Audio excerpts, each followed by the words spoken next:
Go. Just turn the damn thing on, Christopher. It's on. Uh-oh. What are you doing?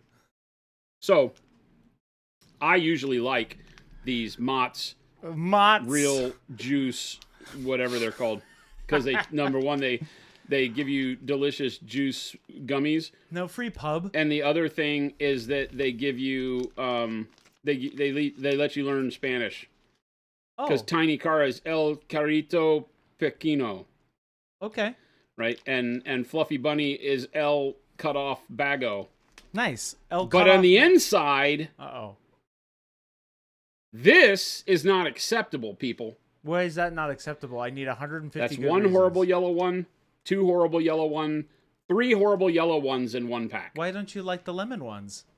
Are they lemon? What are you looking for? They're horrible, is what they are. Oh, I thought I had some here, but you must have stolen those and eaten them. I've never done that in my entire life.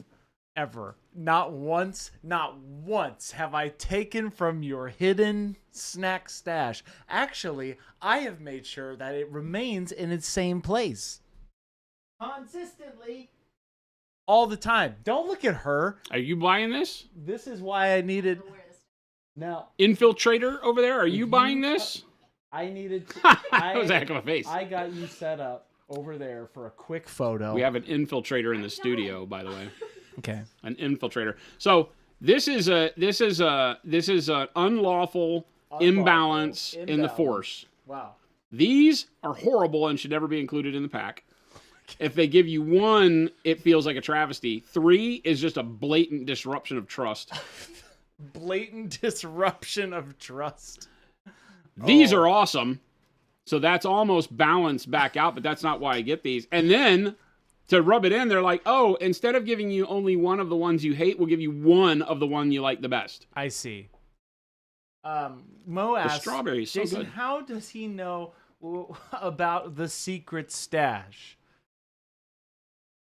Jason came in with violence today, and I came in as happy as a clam, which I don't understand that reference. And now we're here. What would the pink ones be? What would the pink ones be? Because I don't care about the color. Probably, it's the flavor. It'd probably be peach. Those are bad. Pink? They're pineapple or something. I don't even know what they are. They don't even know what they want to be. What is that?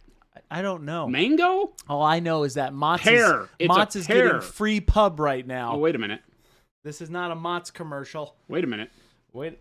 These are like all different. No, those 2 are pear, but this is not a pear. That's different. Are these even the flavor that the mold is? Yeah, all these are the same. They're raspberry. But this is different. What is this? I don't know what I don't know. What is this? Bring it up. There it is. Oh, it's a carrot. What is that? I'm going to punch in. What is that? I don't really know. It looks This looks like a pear. Looks like a with a navel. What is this? I don't really know. That looks like a carrot to me, doesn't it? Doesn't that look like a carrot? If you're growing carrots like this in your garden's wrong. Your garden is wrong. Here we go. It's a parsnip? Iterator's asking, can you dissolve those with thinner and paint with them? He ate one. Well, you could do that essentially with anything, right? Anything with color in it. Another thinner, we could do people. Mm-hmm. We could just thin people Muriatic down. acid. I'd do the test for science for that. I'd do it. Wait. Wait a second. Did you just admit live on television that you would let us dunk you in a vat of acid to see if we could paint with your remains? If it would stop all the pain.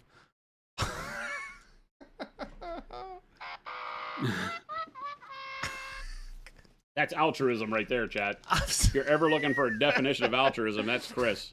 If it would Chris stop is all willing the to pain. give his life to stop the pain. You know what? I would give my life for 3 things. One of them is chat. There you go. But would that be paint you can eat? Chris? Dissolved in a vat of acid? Yeah, dude, and I'd be sweet. You heard it here. Agrippa, I would taste very good.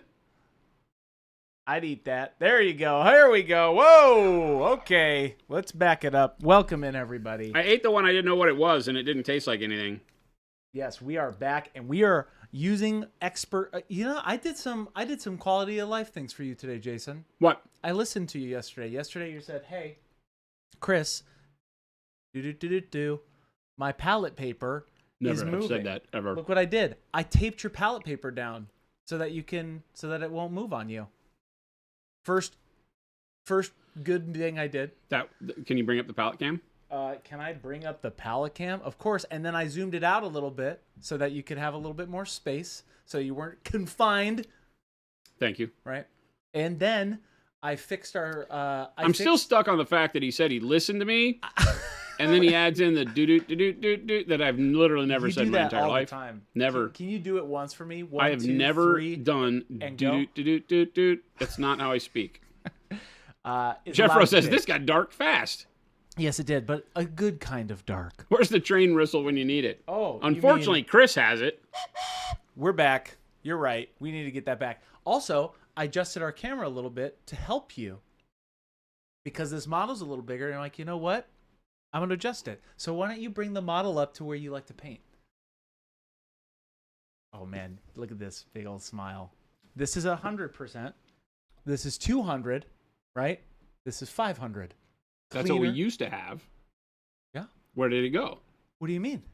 I did it. Okay. Wait a second. Wait a minute. What did you say? This is what we used to have. I cleaned it up a little bit. So this model, like when you say, "Hey, punch in for me, Chris." The gaslighting aspects. I took the zoom out a little bit. I took the zoom out a touch and then refocused it back.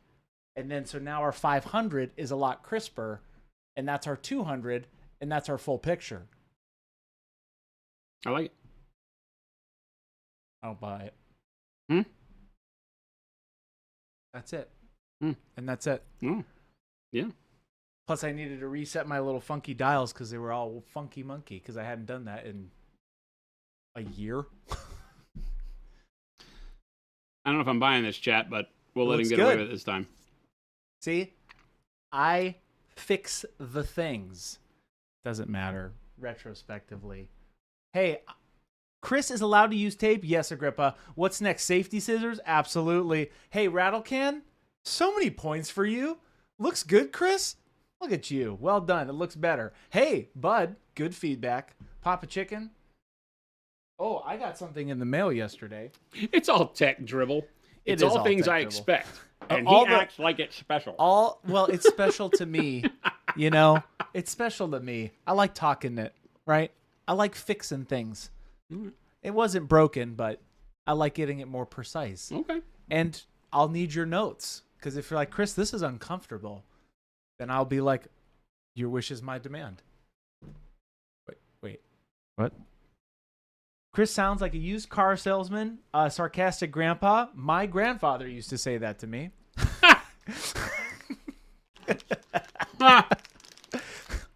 Here's a little story time. When my grandfather, towards the end part of his life, he started tying his own flies, and I taught him how to use eBay, like selling his flies and stuff like that. Okay. So I would always tell him like the features. You're like, hey, eBay's got this thing where you can set a bid to do this and this and this. And that's what he would call me, a used car salesman.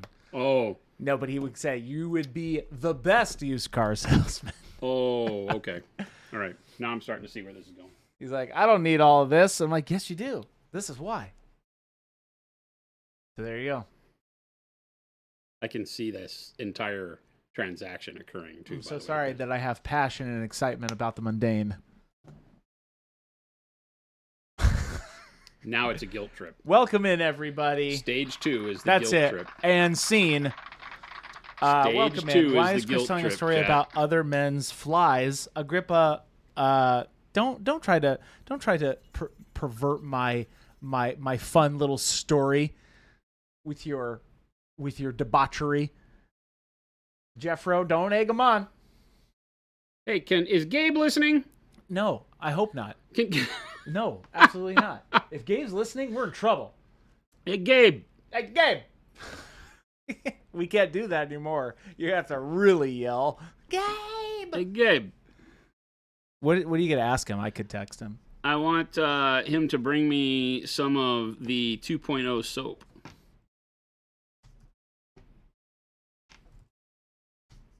Bring me a 10 of 2.0 soap. That's what I want. A what? What did you just say? I just English. I don't know that I stuttered. Ah. Okay. All right.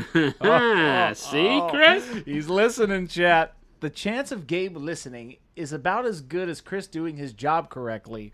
Is that Little Billy? What, Little Billy? Okay, I'll give you that one. That Little one's Billy, pretty good. correct.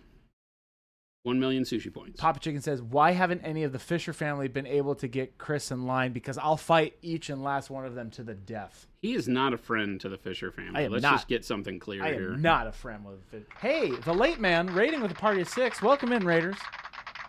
You entered a great time. You want to know why? Because it's always a great time. It's always a great time? It's always a great time. Just period? I mean, I'm having a great time. Are you? What planet do you live on that it's always a great time? This planet. Planet Earth. Planet Earth makes for a great time. Welcome in, everybody. Late Man says, good evening, sir. Hope you're having a great stream. We are. We just got started. Just got started. Welcome.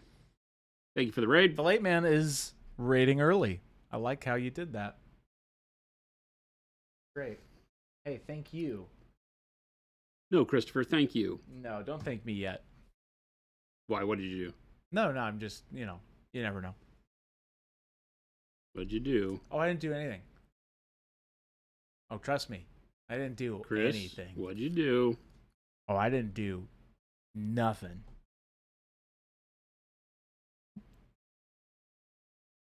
Always a great time. Everything is awesome when you're living the dream. That's right, Jeffro, the Lego movie. Everything is awesome. Everything is cool when you're part of a team. All right, that's it. I'm not going to do that. This is our hell, chat. Trust you? Absolutely. Howdy. Any amped colors on the palette here? No, we are actually testing out and showing a demo of our heavy body acrylics. So PNG, not JPEG. Check out yesterday. We started really diving into the heavy bodies, which come out next week. So stay tuned for that.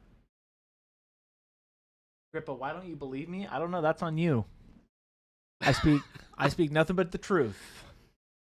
Here we go. Isn't that right, Jason? I refuse to be part of this. Jason's in painting land right now. I refuse to be part of this. I don't even know. You refuse to be a part of this? Of this, yes. I refuse to be party to this conversation. What colors are you using here? Lots. That's my favorite response. Lots of them.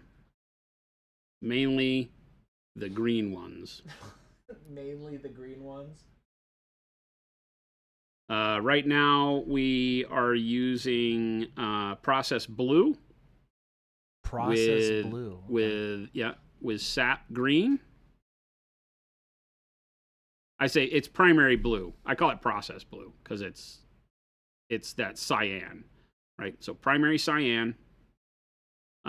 Sap green gives me a really deep blue green. Then I've added a little bit of primary yellow. And a little bit of titanium white is the mix that I have working right now. That's kind of cool, man. It's kind of cool. I like that. Yeah, well. So here's a question from Vane. What would you use the heavy body paints for versus the regular paints? So think of heavy bodied paints as being the starting point for acrylics. It's the point where you have the ability to have the most pigment saturation. They'll always be more saturated with pigment than any liquid because the liquid medium itself is a dilution agent, so to speak. Yeah. So no matter how much pigment we put in, we're getting by lowering the viscosity and adding in the liquid form, you're never going to get back to as intense of a coloration as you'll be able to get from the tube acrylics. Ooh. So that's one thing to note. Then okay, and so let's build off of that. So what is that good for, right? Having that intensity of pigment, right? When hobby paints like Pro Acryl generally give you a pretty good intensity of pigment anyway. So why would you need more? Well, think about all the ways we paint. One of the biggest things we start doing very early on in our painting journey is learn to paint with washes and glazes, meaning that you want to thin the paint down even more, mainly so that you can lower its opacity and do filters on models, right? So you can get blends by putting one color over another and seeing the color that was on the bottom still, things like that. We call that filtering, whether it's done with a wash or a glaze or whatever technique you like. It's all the same. It's all filtering.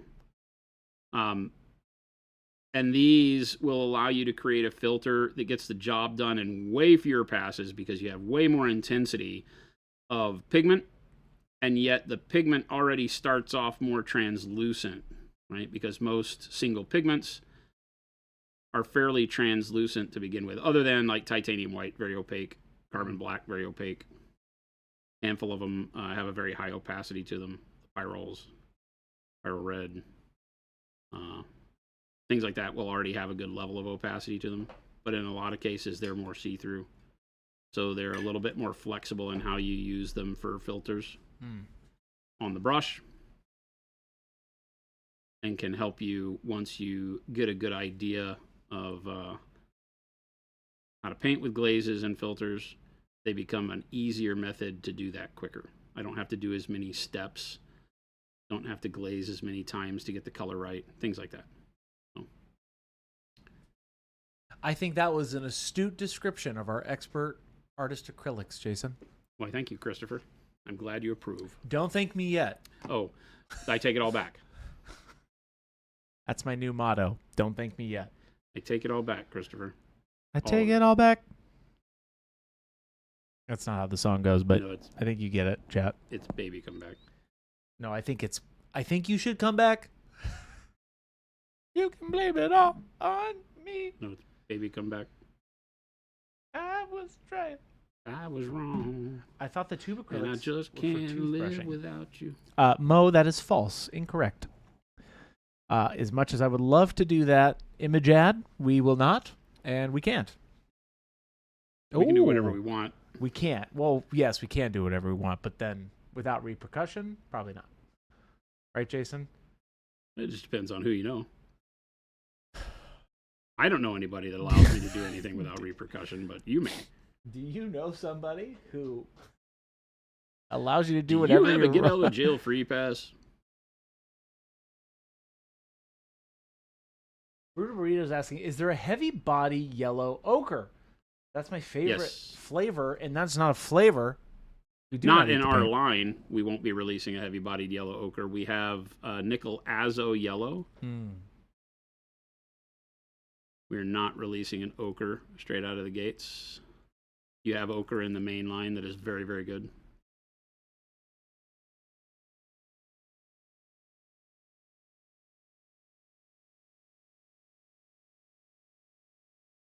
Captain Banner. Instructions unclear. Brush teeth with paint. Well, that's on you. Not on us. That's on you.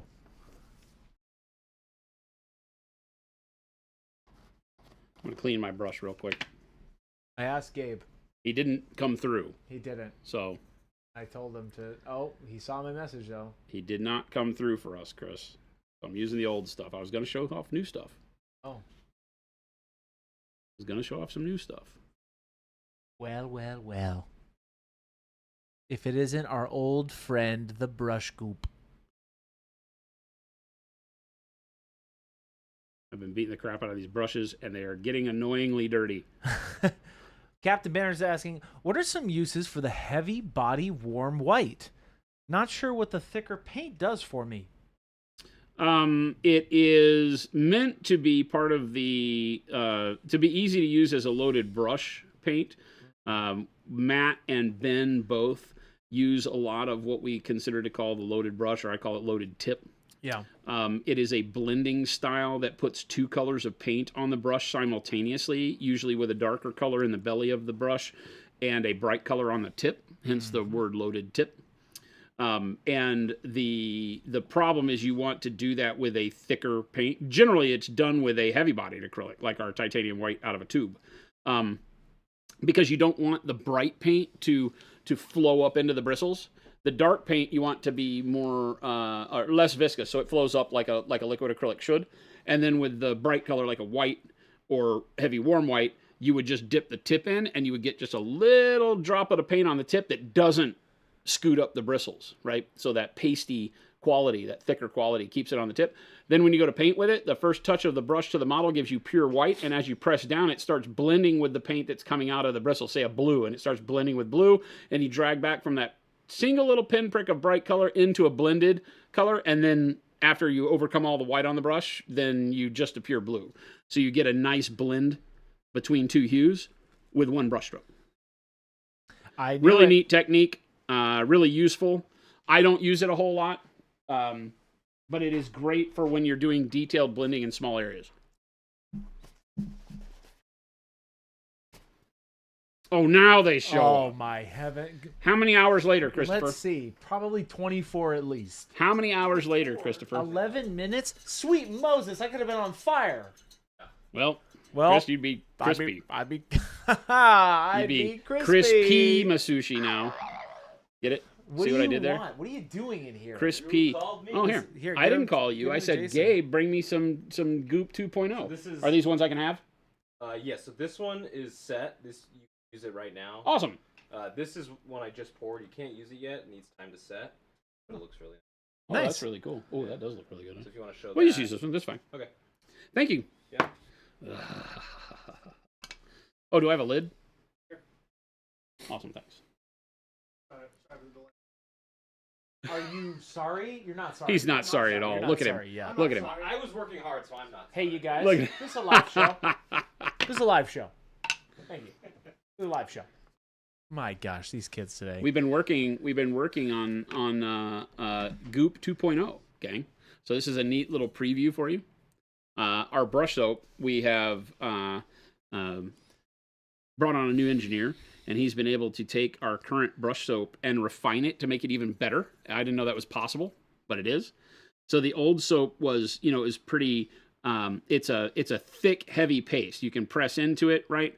But it doesn't just come off on the brush easily. Yeah. Right? So you would get a chunk like you saw me do and clean it with a chunk. Or you could rub a wet brush in it and get a nice skin of soap on there so that you could condition it and shape it, right? But what we always were wondering is how can we get it to be lower the viscosity a little bit. We don't want liquid soap because that doesn't work as well. But we want to lower the viscosity a little bit so where you can now take a brush and you can, look at that. Oh, Look at that. I'm gonna zoom in. Can you line it Look up at for us? that. Oh yeah. Look at that. I can just get soap now. Look at that. Oh, it's so much easier now. Just when you thought it couldn't get any better, folks, Goop 2.0 is on the way.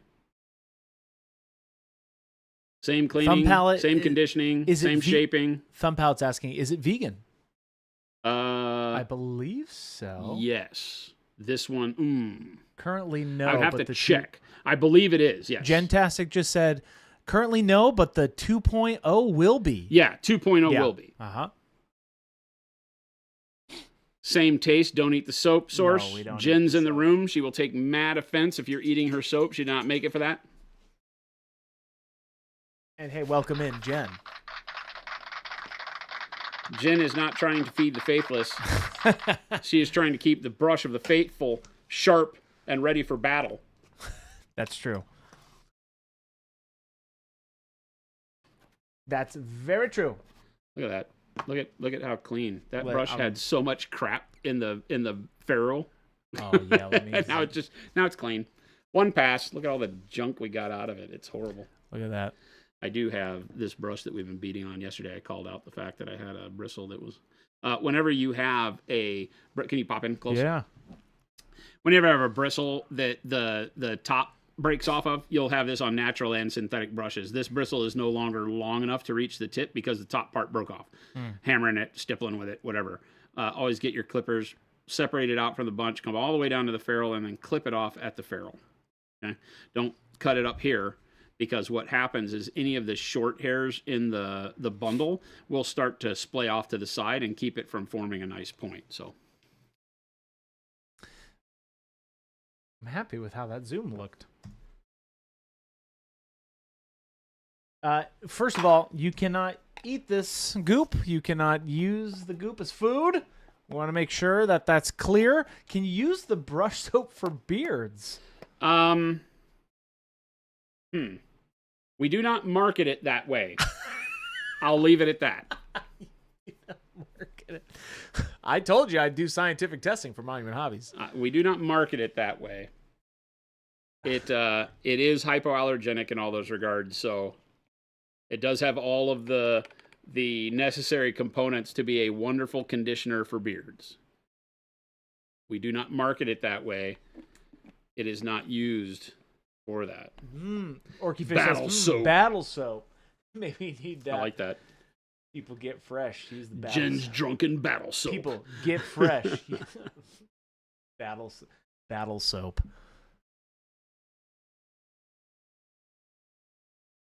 Gentastic's drunken battle soap. You are not ready. Black Wolf says, I make the beard stuff. Do you still? That'd be cool. I use a beard balm.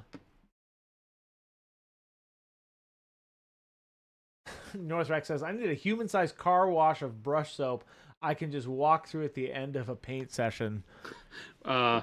Maybe you need to settle down with your painting. What is going on in your paint station? Yeah, what exactly are you doing in your paint sessions? I'm curious. Hoosier, welcome in. Phil says, I will test the beardability of the soap for science.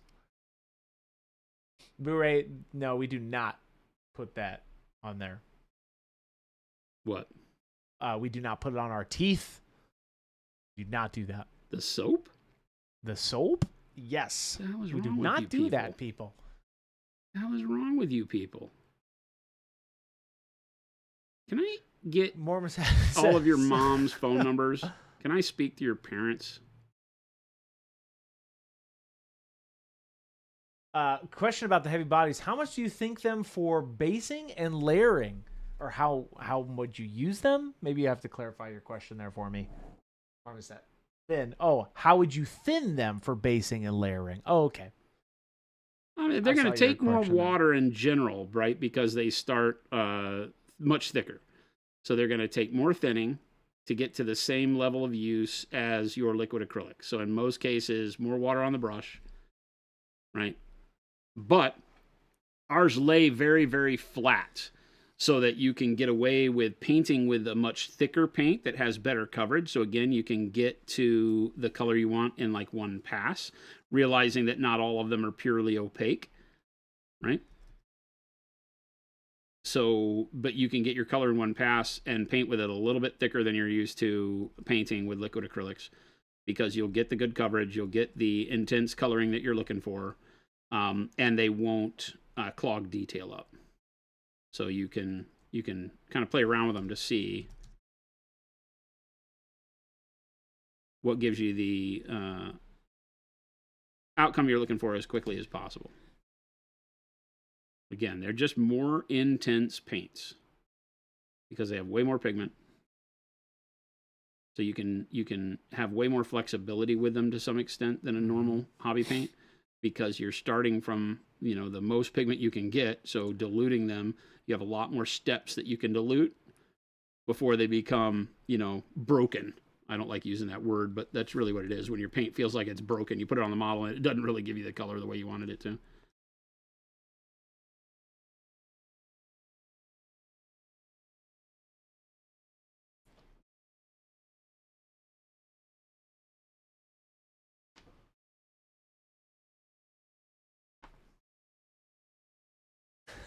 They're intense? I thought they were in tubes. Wad. They're in tubes. Not intense. They're in tubes. Chat. Papa Chicken, would the heavy body acrylics be good for camping, given that they're more intense? Papa Chicken. Actually, it would be fun to take camping. Same game. You too. It would be fun to take camping. The paint? Heck yeah, dude. I take painting to camps all the time. Like when we go camping, I take my go bag. Paint in the forest, man. Heck yeah. I'm not against that. It's very magical, actually.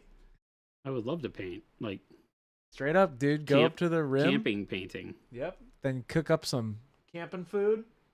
Then you have a big table. What is camping food? Like Spam? Just whatever. Spam. Camping food. Spam and eggs? Spam and eggs.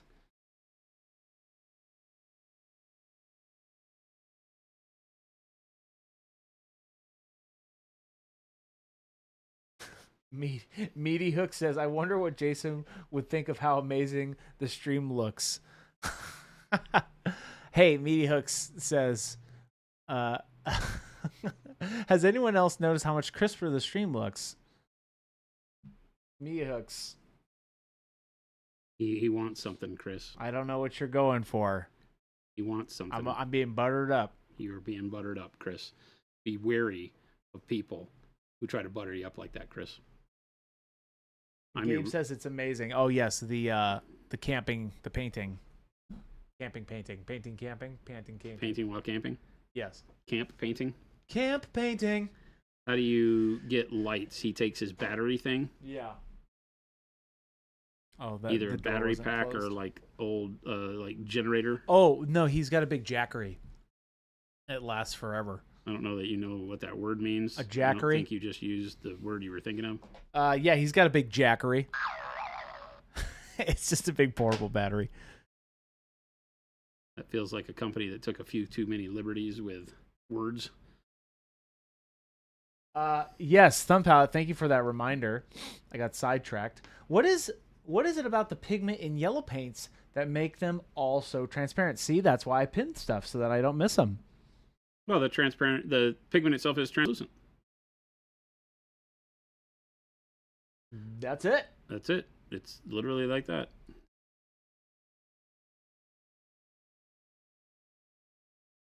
You know, pigment is just little particles. Finely ground particles. Well, depending on what paint you're using, should be finely ground particles of colored dust, and those particles can be see-through. And that's it for yellow.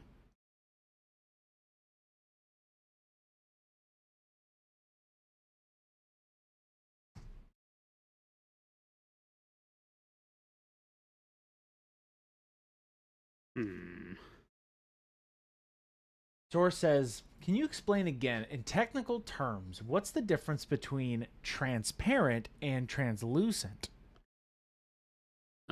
Is there a difference? Translucent is the term we should be using. Oh, okay. Right. Mm-hmm. Translucent is, transparent is completely see-through, right? Where translucent is semi-transparent, maybe. They're used in combo. You'd have to look it up from a purely scientific definition standpoint. I use them interchangeably, semi-transparent and translucent, but we call our paints transparent paints, but they're not. That's just because when we were talking about translucent versus transparent as words that people know, I was more intent on the fact that people, due to Photoshop and things like that, understand transparent because we talk in terms of transparency. Yeah. At different alpha levels and stuff.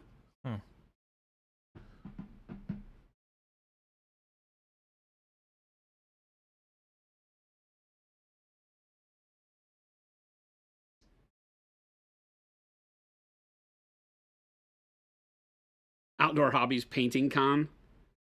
I would be down, right? Huh. We just all ride motorcycles to a lake campsite.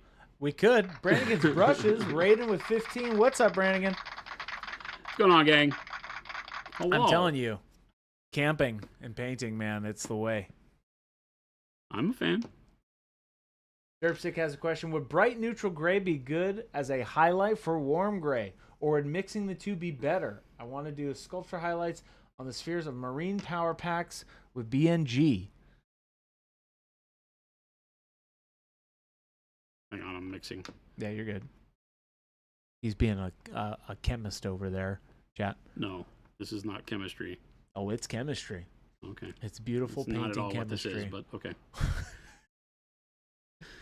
What is this? Would bright neutral gray be a good highlight for warm gray? Sure. Yeah. Bright warm gray might be too yellow or greenish for you, so you can use neutral gray, bright neutral gray. I use the warm and neutral grays interchangeably when I'm painting most times. So if I start with dark neutral gray, I might move to warm gray for a mid-tone, and then bright neutral gray, as a highlight. I use them as if they're all part of the same family of colors, even though they're not, because they work so well together. So you most certainly may. And I would suggest you do so.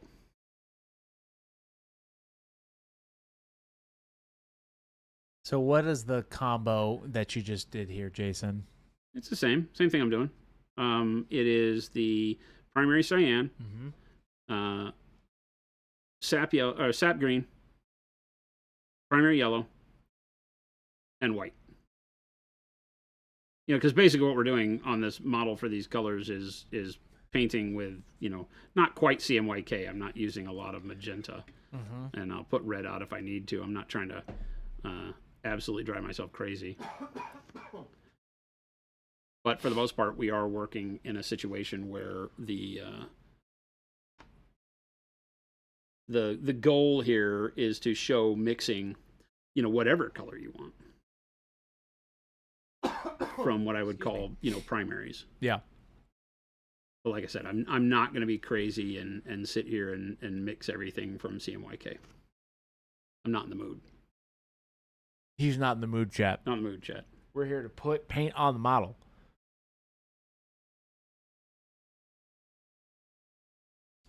Clark John just says, just tried out the new slate color, and what a great color that is. Yes, it's awesome. Slate Glad is you're a great digging it. color. It's so good.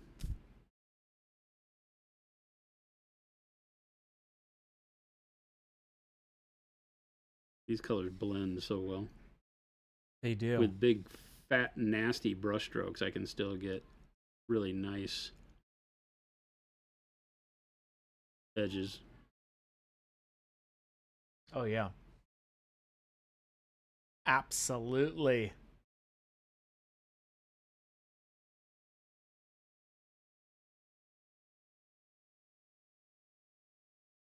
Wad says, you always say you're not in the mood, Jason. Do you even love us anymore? Not in the mood for you, Wad. Not in the mood today. I tried, Wad. Not in the mood today, chat. Not in You're the mood not, for you. You're not in the mood? Chat, I'm always in the mood. Oh, here we go.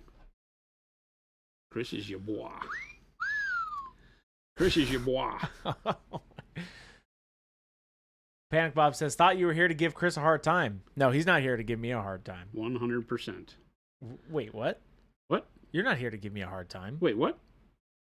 That's Who not asked our, that? That's Who not said our that? That wasn't the bylaws. question I heard. That was Panic Bomb. Oh, I totally wasn't answering that question, Wait Chris. a second. I was answering that other question from chat about... First time chat, King Oakenshield, welcome in. Do we want to cover small details before the base color or vice versa? Hang on. Yeah. Do we want to cover small details? Before the base color or vice versa? Help me understand what you're asking.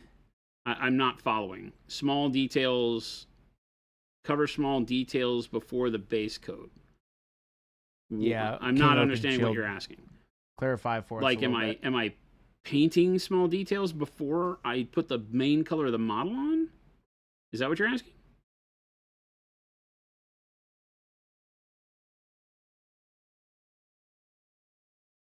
I want to make sure I get to the gist of what you're wanting to hear.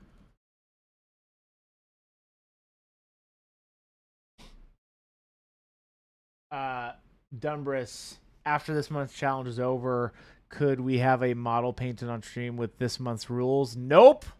That's a hard no, Dumbris. It's a hard no. You know, speaking for my friend here, Jason HBC Craze. And he uses that term loosely. I said nope. Hey, are we Taco Tuesdaying it? Gabe came by. Yeah. Are you That's the ditching plan? out on us, or are you doing it? You talking about me? Yeah. Dude, that's the plan. Right after stream. Okay, cool. Right after. Like, literally right after. Like, not even back to my office to turn my computer off. I'm in the car and we're tacoing it. Yeah, you can Sounded turn horrible. your computer off.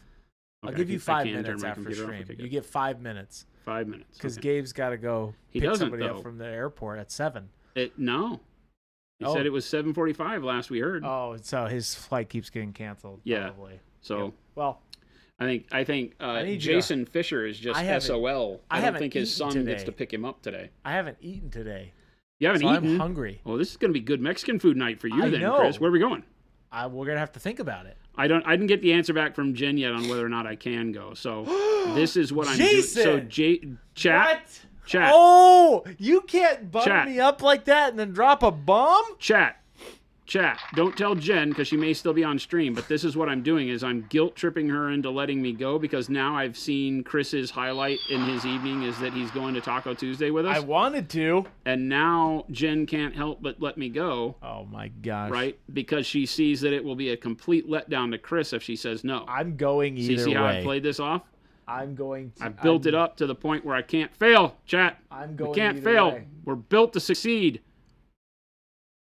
Too big to fail this conversation. I am going either way. Jen says, I mean, you had tacos last night, but if they weren't good enough, I guess it's fine. Jen made tacos last night, Oh no. and they were sure they were spectacular, delicious. dude. They were really good chicken tacos. I'm going regardless. So, babe, you can guilt me all you want. Your tacos were great.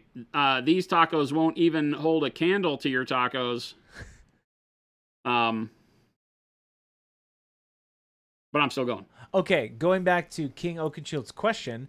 Example, I'm doing Imperial Fist Space Marines. Do I paint in yellow before getting to details like eyes, color, etc.? 100%. Yeah, I'm a big fan of painting the bulk of what... So when I look at a model and decide what I'm going to paint first, what is the material that takes up the most amount of space on the model? So for Space Marines, it's armor. So if I'm painting Imperial Fists, boom, right? If I'm going to paint Imperial Fists, I start with the yellow on the armor, and then I go back, and sometimes I'll black out everything. Like if I'm doing airbrush, I'm going to get everything yellow, and it's going to look horrible. So on the sword and, the back of the knees and the holsters and stuff like that, I might go back in and paint them black again first so they get defined and then start building color up. So it may add a step for you to do so. But yeah, I'm a fan of going in and painting what is most on a model. So in this guy, it would be yellow. Don't worry about anything else. Don't try to stay in the lines. Don't try to stay in the lines, meaning you can get yellow on everything that's not supposed to be yellow at that point. I like the freedom of being able to just paint the model freely and not worry about how clean you are about it, and then go back and detail it back up.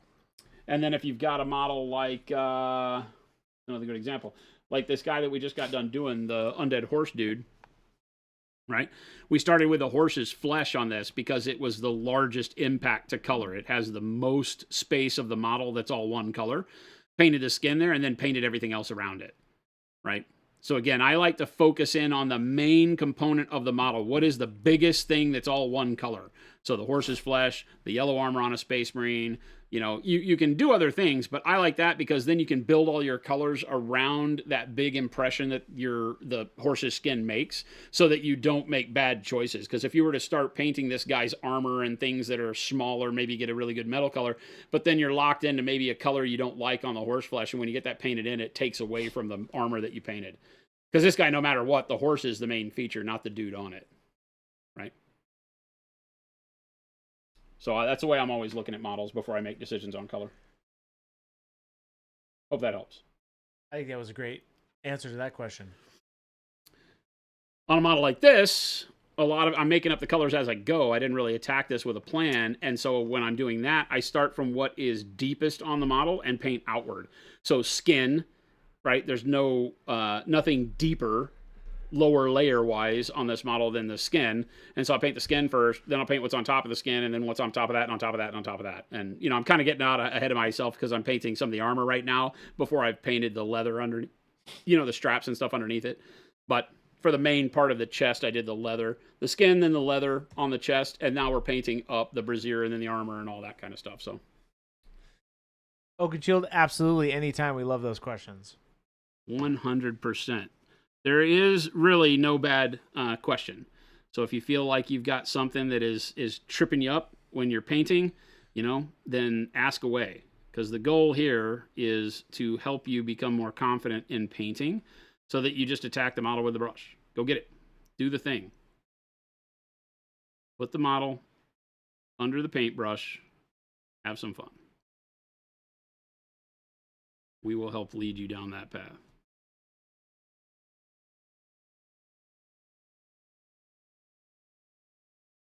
I love how Jen tried to guilt me. I mean, I guess if you need better tacos. Oh, I'm just saying, I'm going. Regardless. She did that to me. That's not love. Mo says, can you give us an example of pink plaid? No. That is wrong. The only thing I won't do on stream. Pink plaid. Sorry. Paint liquor, hot pink win. Good question. Paint liquor. Sorry, no. not sorry. Not a good question. Sorry, not sorry, chat. You know better than that. There's not many good questions, even though he just said there's many good, not bad questions. There's good. The better questions come from the people that haven't been trolling us for years. I'm just going to come flat out and say it, right? So you have a much better response from me if you haven't been here on stream asking for pink plaid for 6 years than you do if you have. Gabe, I don't need you. Gabe just said if Jason doesn't go, then I'm out and Chris will go alone. Gabe, I've got many backups.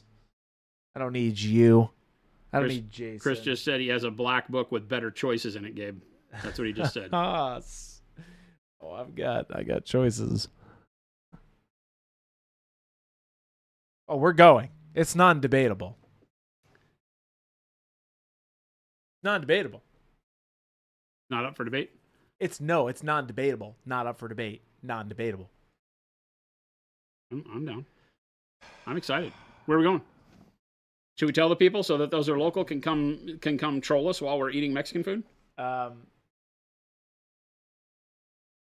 really digging this kind of greenish underpinning for silver. I don't do this very often. This would be a good workup for gold, but I'm really digging it for silver. I think we're going to have some fun with this. Oh. Don't you know, don't you know? PNG not JPEG says, bruh, you just tried to bamboozle Jen and now you're saying she's guilting you? I'm not in the mood, Jason. Then Jen says, finally somebody's on my side. Oh, I see it. Hey, this all sounds I like a wanted lot was of people tacos. turning against me. That's all this sounds like, chat. A lot of people turning against me right now. With no benefit to yourself. I don't even understand. It makes no sense to me, chat, what's going on right now.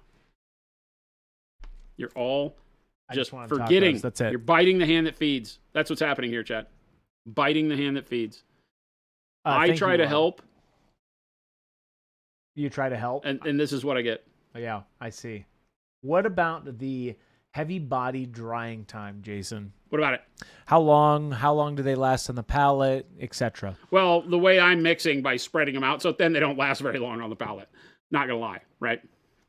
The more you spread them out, this would be one of the cases where when you're mixing this rigorously, you would want a wet palette.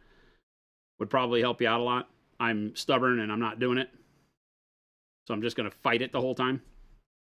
But yeah, a wet palette would help you a lot here. They have the same kind of drying characteristics as the normal liquid acrylics do. You're not going to see a whole lot of difference there.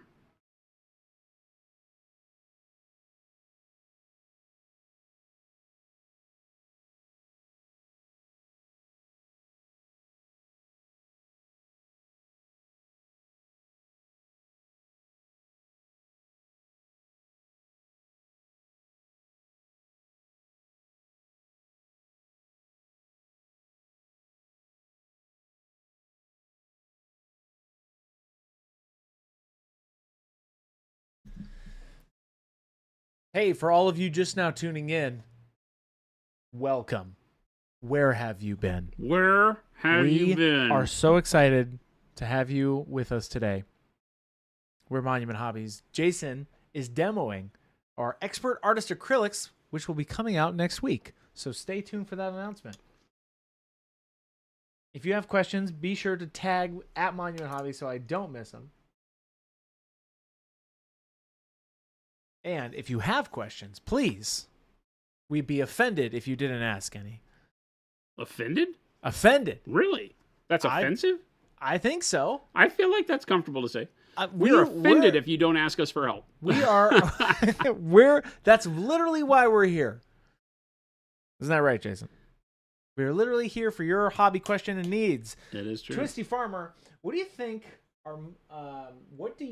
are must-have colors for starting out painting multiple different models? Ooh, that's a tough one.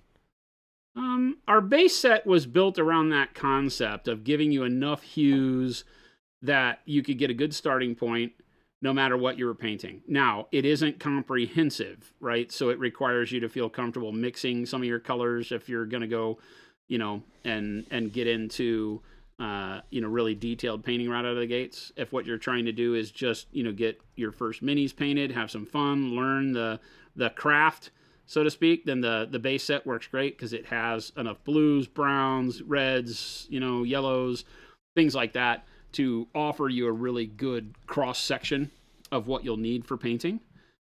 So I'm a big fan of that. Obviously, depending on your budget, you could get something like our 69 colored mega set. And then that gives you a lot of variations across all of those hues that help you out.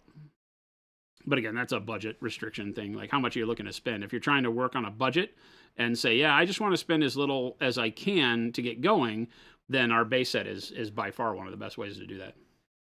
24 colors that give you everything that you need other than metallics, right? So if you're painting swords and things like that, you may want to pick up a silver and a gold to go along with that. Marmoset, would it be feasible to thin these with Pro Acryl or Liquitex ink, or is the composition of the heavy bodies too particular? Why would you do that? You're not really thinning, you're mixing, right? What I would want to understand why you're using an ink. Are you mixing a color with the ink? Is that the gist? Yeah, maybe give us an example there, Marmoset. And you're using the low viscosity of the ink to act as a thinner viscosity thinner for it while also achieving a new color, then yeah, you can do that for sure.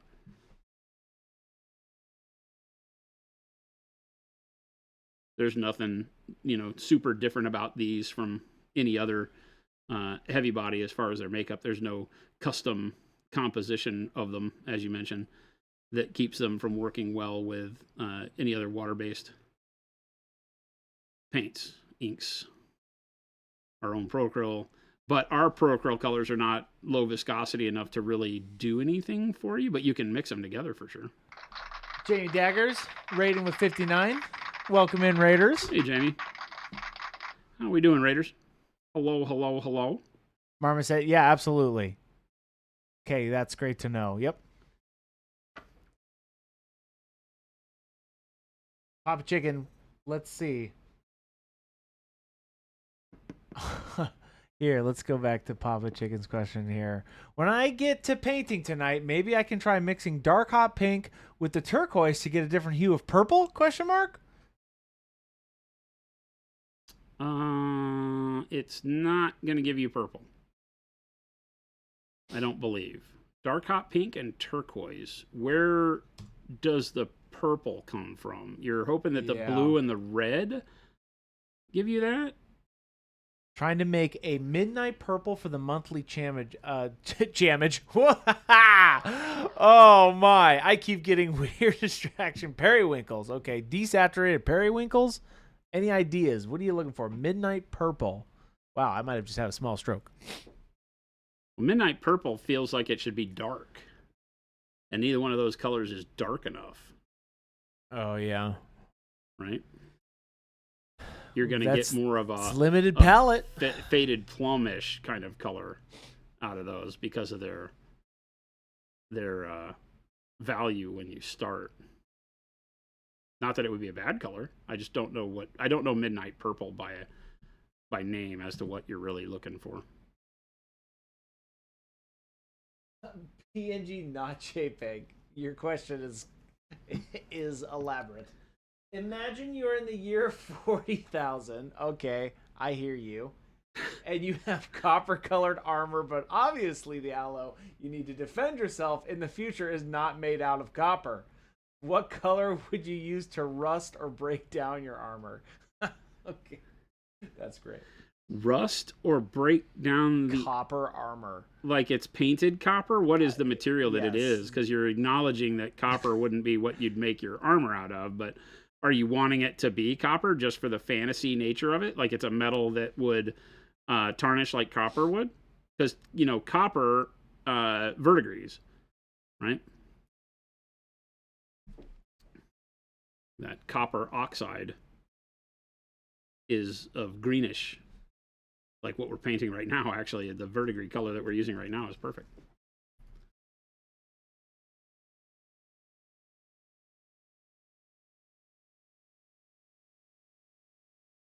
But rust, it doesn't. Copper doesn't rust. How would you highlight the spheres on a power pack of Space Marines, stippling or glazing? Those are not mutually exclusive, so you can do both, right? You can stipple glaze. Stippling gives you a way to do radial highlights like that that doesn't show, a lot of weird inconsistencies to it. You can do starburst highlighting where you draw a bunch of lines to the center of the spherical highlight. That works pretty well. I can show you real quick after I get this on here. Sure.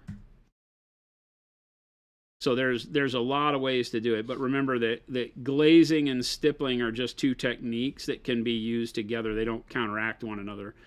Glazing is the act of putting a thin, less intense paint over a base coat so that you get a visual blending of the two. And stippling is a mode of applying paint in dots, right? That pointillism kind of a vibe. You can apply glazes in dots, which we do quite often, because it's a great way to add texture, and a great way to avoid lines because you don't have brush strokes at that point, right? When you're stippling. So it's a great way to avoid lines, which is really what you're trying to do in the case of Space Marine shoulder plates and such. All right, Source has a question now. I need to, and I'll get to these questions here. I see a bunch of them coming in, so I'll pin them for you, chat. I need to paint some bright green warpstone on my Skaven. Would you recommend basing it with bright yellow green and then shading the darker greens, or basing it with dark green and then highlighting with the bright yellow green? You know me, I always choose to base it with the dark color and then highlight back to it because your brain will respond better, I think, overall to the idea of highlighting with a brighter color. Move your brush strokes and your paint into those highlight areas and away from the darkness, as opposed to if you start bright, painting in the shadows on the thing. It could be a basic shape and it may not be a problem, but in a lot of times painting the shadows back on can be a little convoluted. So I would start dark and then add the highlights. Poisonally. Walking harder. So if you wanted to replicate the Wizard's Butt purple, if it runs out, you're out of luck. Because we don't know. I have to be honest with you. I have no idea what's in Wizard's Butt purple. I could look at it and tell you how you could try to, but production is in charge of Wizard's Butt. I don't even have anything to do with Wizard's Butt as a color. I do from a final approval, but that group in production will bring it over and say, hey, we made this color. We think it's really bitchin'. Could this be Wizard's Butt? I'm like, oh, that's rad. Yes. Heck yeah, it can. So I don't even ask them what colors they made or what colors they mixed to get it. I don't care. But yeah, you can definitely mix any of them. There's not magic to them or anything. Use it wisely. But yeah, that's the whole key, right? With Wizard's Butt is don't use it wisely. But you got to use it, right? That's the whole point. I mean, it's worth using. They're good colors. They're great colors. But there's nothing that precludes us from making them parts of the line, too. You know, we joked at one point that we would just make a Wizard's Butt set because it would allow us to just put all those cool colors into a set.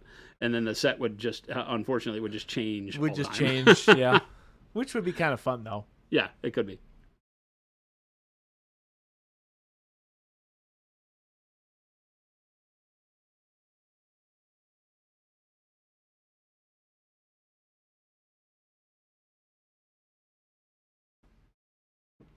But was there a new Wizard's Butt after the AMP run?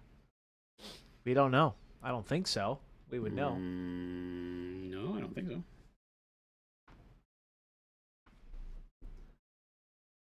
Just a second, then we'll take a look at some Space Marine shoulders.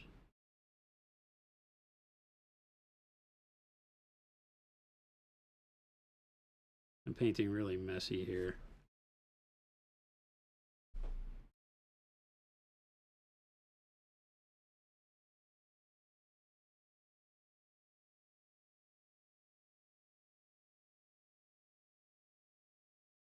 One thing with these paints, you really got to clean your brush. they get jammed up in there. First time you've seen me wash a brush on stream in a long time. Okay, let's talk Space Marine shoulder, or jetpack and shoulder spheres. Pop in closer on that. Yeah. So these were all done with that kind of what I would call a starburst kind of mechanism. So I would take the brush and I would pull each brush stroke, like call that the bright spot, and then I would pull each brush stroke back to that bright spot, right? So it creates kind of a starburst shape. Let me use like a white here, right? So I would be highlighting like this. I would take and get that on screen, right? I would take and do every brush stroke back to the center.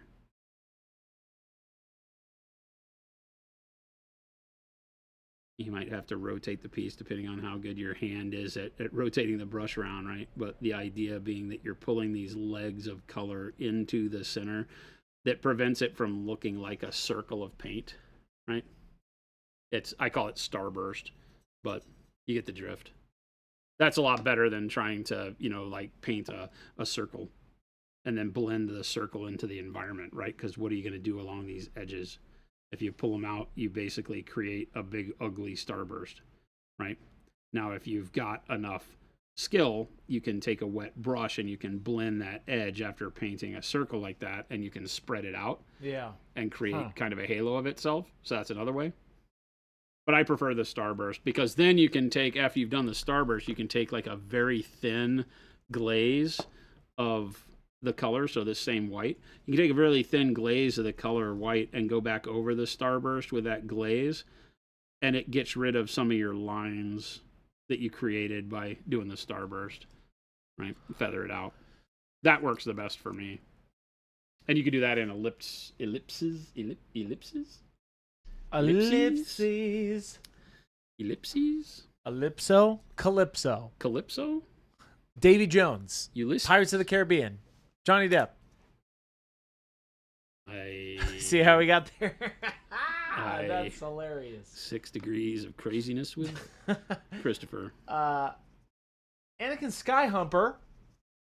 I'm going to have Jason answer this question alongside me.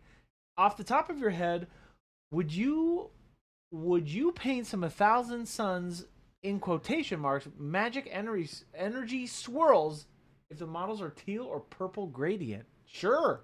Put the paint on the model, Skate. Are you asking what color? Yeah, I just reread that. I'm like, wait a second. I feel like Chris got that wrong. Yeah.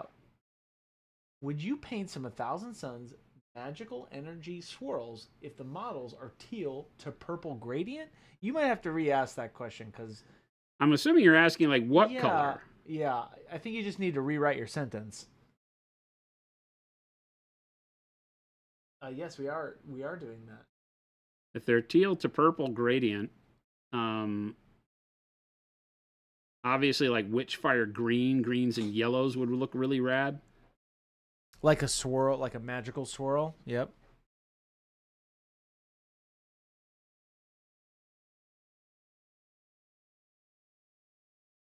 I don't think I'd stay in the, the purple blue space because it starts getting too monotonous at some point. What color off the top of your head would you paint some 1,000 Sun magical energy swirls of the models? If the models are teal to purple gradient? Yeah. Like I said. Yeah. Witchfire right. Green, yellow, green. Don't you call me out for my reading. Bright yellow, green. Baby bronze? Yeah. See that? Creating like a baby powder blue here. Oh, that'd be kind of cool. No, I'm painting it here. Oh, I literally just looked back. I was looking at chat. I'm like, oh, that'd be kind of cool. No, I would do like Witchfire green on top of the teal into the purple kind of stuff. I won't go on camera, no.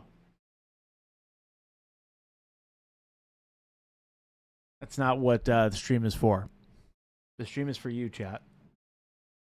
I would be labeled a disturber of the peace.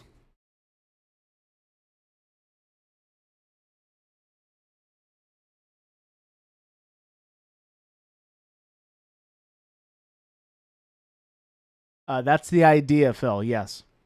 Christopher, could you stay off camera forever? Yes. And you're banned and fired. Why? He's just telling you to do what you say you're going to do anyway. No. Double standards, I'm only allowed to say that. Double standards, Chris. Wait. Chris, you aren't already labeled that? That's true. I could be. Cool. I could be. Phil says, like any camera, do us all a favor. Philip, you're fired again. I have that power now. Only during stream, though. Disturber of the peas. That's hilarious, Paint Liquor. Oh, Thor's Paw. I appreciate that. Chris on camera distracts from the beauty of the model. Wow. Thank you. T. Schmid, I like you too. Good luck out there. No, I have 0 faces. It's gonna be a blank. It's gonna be a blank black background, Papa Chicken. The many faces of Chris. It's just a turned off camera. That's what. That's hilarious. Hey, speaking of hilarious, welcome in everybody. If you're just now tuning in, or have joined with many of the raids from Jamie Daggers. Why is that hilarious, Chris? The Late Man. Why is it hilarious? You said, speaking of hilarious, welcome in, everybody. Yeah, it's hilarious. Why is that hilarious? Just a segue. Speaking of segues, welcome in, everybody. Oh, Jesus. We are using, and when I mean we the people are painting this model with Jason alongside him spiritually and mentally. These are our expert artist acrylics that will be coming out next week. So stay tuned for that announcement.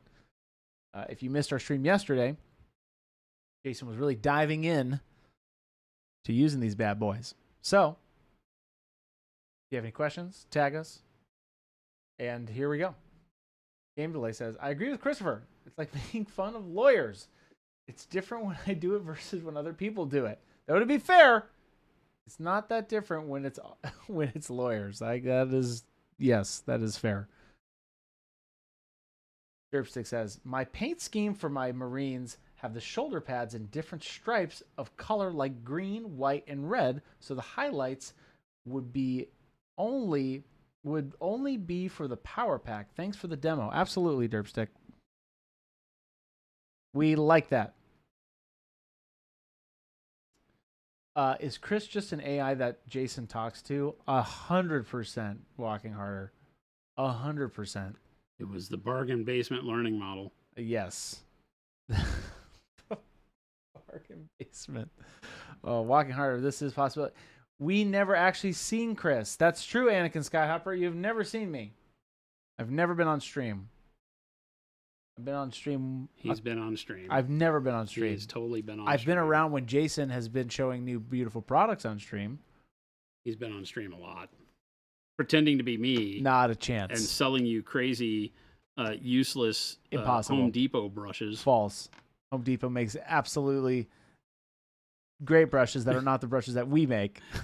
Makes absolutely great artist brushes Absolutely from Home great Depot, brushes. turns out. This is because I haven't eaten today. And then Jason's like, oh my gosh, I might not go to tacos. And then I'll be like, what, man? I didn't say that. I never said, oh my gosh, I might not go tacos. He's like, do, I'm not going. It's not. Whoa. Not in my life. If I said, I'm not going. Chris, you were on stream as yourself before, too. You guys keep saying yourself. What do you mean? You have to clarify that one for me.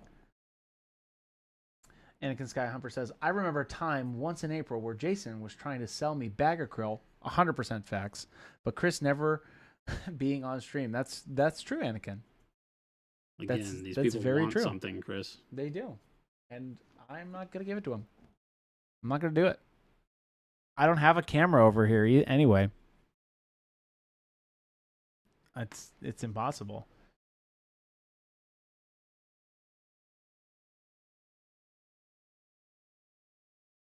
Wait, what? No, I'm not, Alex. What are you talking about? No. One thing I really, really love about painting with heavy-bodied acrylics is the way it stretches your interpretations of color. And I get that this is the part that a lot of hobbyists may not care about, right? So I'm ready for the feedback, right? But the reality is that it puts you in a mind space where you start worrying less about your blended colors matching all the time and more about just creating cool transitions. You know, you get to where you start making really neat color combos by mistake sometimes, because you'll be mixing and you're having to mix so often in some cases that you get the color to be just a little variation of itself, and you put it on the model and you see that, oh, that's really rad. And, you know, you just kind of run with it. Mm-hmm. Whereas with our normal acrylics, we tend to get so focused in on the fact that, you know, it's just put more paint out on the palette. We're grabbing the color we need, painting with the color we need. Maybe we're mixing it with one other color, and going from there. Whereas here, I'm putting 3 or 4 paints in together. Yep. And one batch of mix may have a little more yellow in it than the last, and that creates a really cool nuance on the model. Yeah. Here we're pushing to this baby blue because, you know, I'm creating steel. So at some point in time, I can't just have it be green, but the green undertone, pop in real close on that. Yeah, right. Right. The green undertones on that give it a neat, tarnished kind of feel to it. I always use that word tarnished. So it's probably not the best word to use, but hopefully you get what I'm meaning. That it gives a neat nuance to the shadows and the way you can consider like the wear and tear on this metal to have gone. So I really like being able to experience and experiment with the colors this way when I'm doing more crazy mixes on the palette.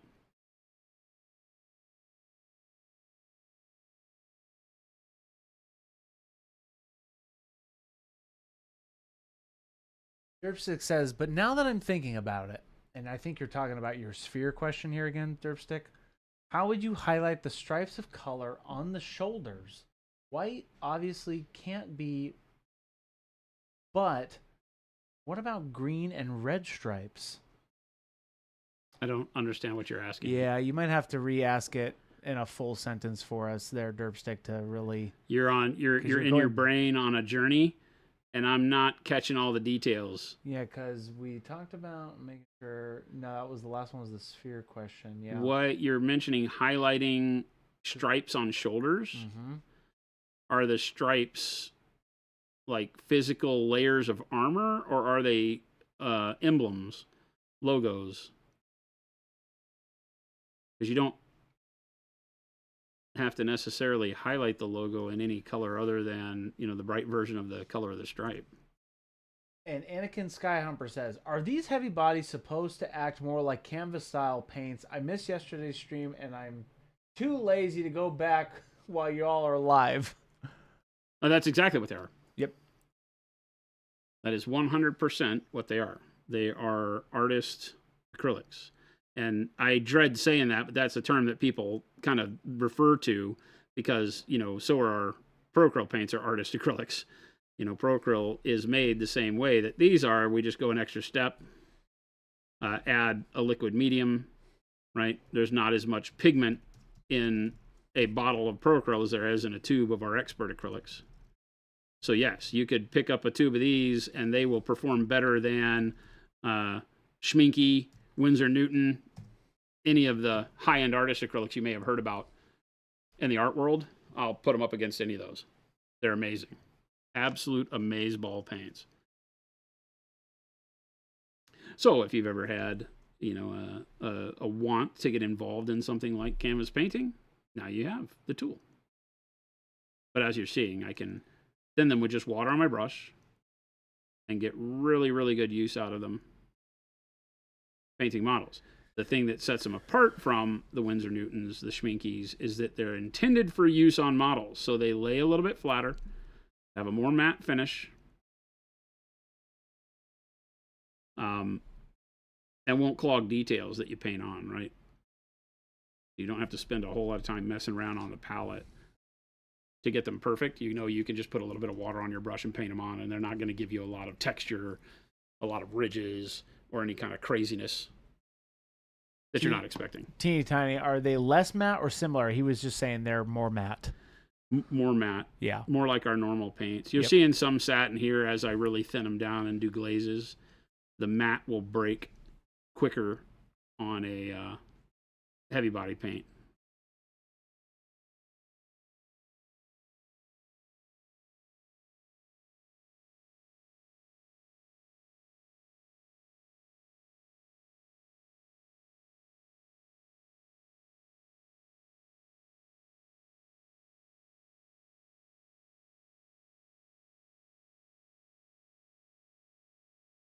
Oh, yes, Face Master, yes. Was asking about Jordan. Haven't seen him in ages. Yes, he will come on to stream actually in the next couple weeks, but Jordan is on the sales team now. But yes, he does come on to stream. He was just on last week. Was it last week? Did I miss a day last week? Actually, April 22nd was the last time. Oh, so it's been a while. Time moves very fast. But yes, Face Masher. He's we doing went great. down to a single person stream. He, as of the new year, we had a discussion on really wanting to make sure that we focused the stream on the tutorial aspects and talking about what we're doing and answering questions in a meaningful way. And Jordan had wanted to look at, other things he could do. He, it's funny, when Jordan got hired on, one of the things that, was a big component of what we needed at the time was to be on the stream, to handle the stream when I was incapable of being on, to be on the stream with me when I was on. And that was great. But he was very honest at the beginning and said he didn't want to be just a studio painter. He didn't want to just be a miniature painter. He wanted to learn about business, have more understanding about what the business does. And kudos to him, when the ability to have an opening came around in sales, he jumped at it. And he's doing great. He works on the wholesale team. He works with the guys and gals that open up new stores. He's the one doing all the legwork to identify new stores and bring them into the fold. Doing a fantastic job. He and Kenny.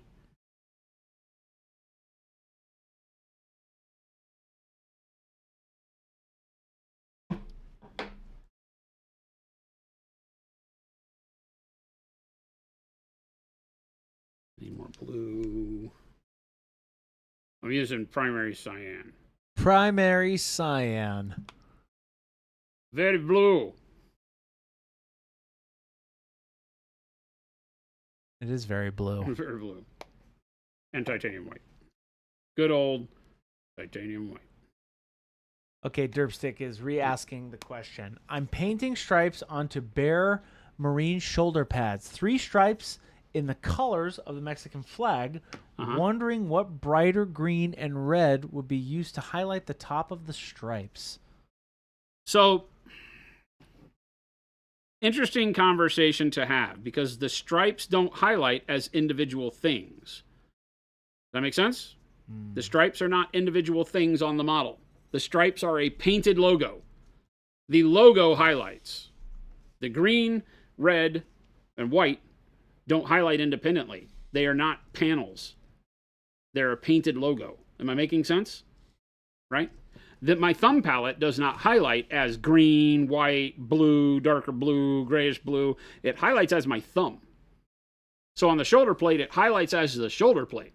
Now, if it's turned, because the Mexican flag, if I'm not wrong, does the Mexican flag run vertical bars or horizontal bars? With the emblem in the middle. The emblem's in the middle. Yeah. Is it vertical bars around the emblem? I think it's... Or horizontal bars? I think it's vertical bars, right? I think so. I'm drawing a brain fart. Let me look real quick. Vertical. Yeah, it's vertical. Yep. Right. So highlighting across the top of that, just be careful not to highlight the bars as individual things because it makes them look like individual things. You highlight the logo, right? So it would, accentuate. So you might use, if you're doing a green, you could add just white to the red and white to the green and fade them out and have that, but because of the same light's hitting the colors, they would highlight to the same level. So picking a highlight color and using it to mix into both of them is the way to go. Not use a brighter green and a brighter red. You would want to literally use a tint to go into both of those colors to pull it off. Does that make sense? Am I making sense here? I think so. I hope that's answering your question, Derpstick. It's a thing I see a lot of times is people will highlight hazard stripes. They'll highlight the hazard stripes, and then when you look at it, it looks like they're physical panels. They'll highlight the black and the yellow and the black and the yellow, alternating with highlights on the edges and things like that. And you got to be very careful because that's not how that would work. And it looks funky when you do it that way.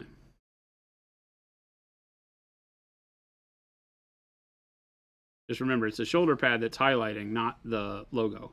The logo is just gathering some of the highlight of the shoulder plate, if that makes sense. Mm.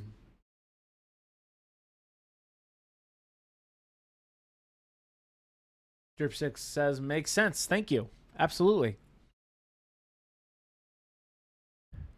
Northrack says, that was in the GW style for a long time, to highlight freehand. It makes no sense, does it? It looks funky when they do it that way.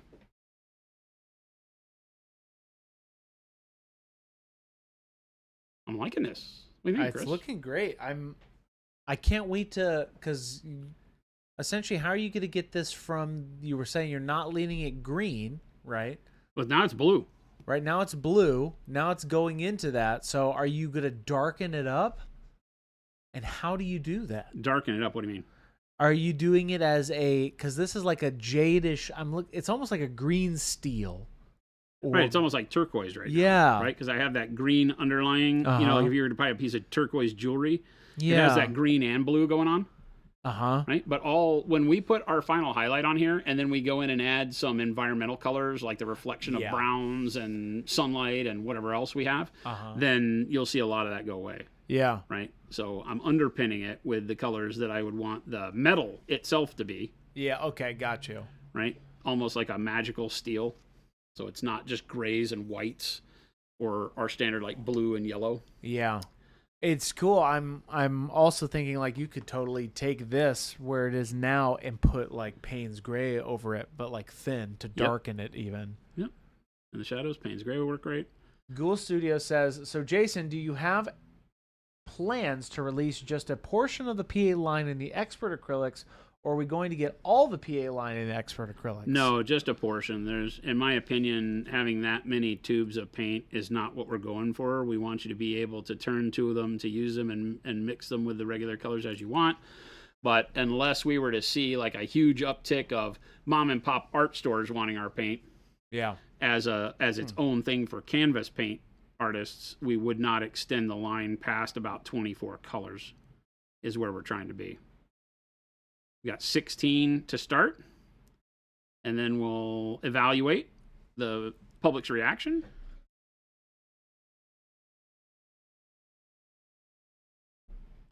Let the reviews roll in. Let people vote with their wallet, kind of, so to speak. And then evaluate. Yeah, it's looking really, really good. This is a fun way to paint. It's slow for me. It's slow? And I'm already slow. What do you mean slow? Slow. Because it doesn't seem like you're going slow. Well, I'm probably energized a little bit and continuing to move pretty quick. You're getting a lot done. But it moves slower because I have to mix my colors constantly. Yeah. Unlike a liquid, I don't have the ability here to mix a something on the palette, find a color, and then like make a bottle of it. Yeah, you know? Right. Because you're having to mix it every time you go, and every time I go over here, you know, I get probably 2 or 3 uses out of it before I am having to put more paint out on the palette. And right.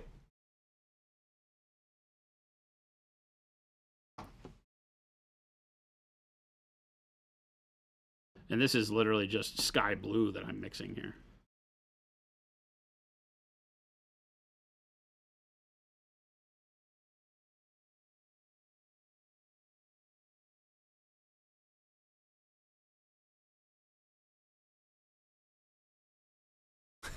Shut that door real quick. Why are we? Oh, because they're doing distribution orders. I'm like, why am I hearing tape rolls?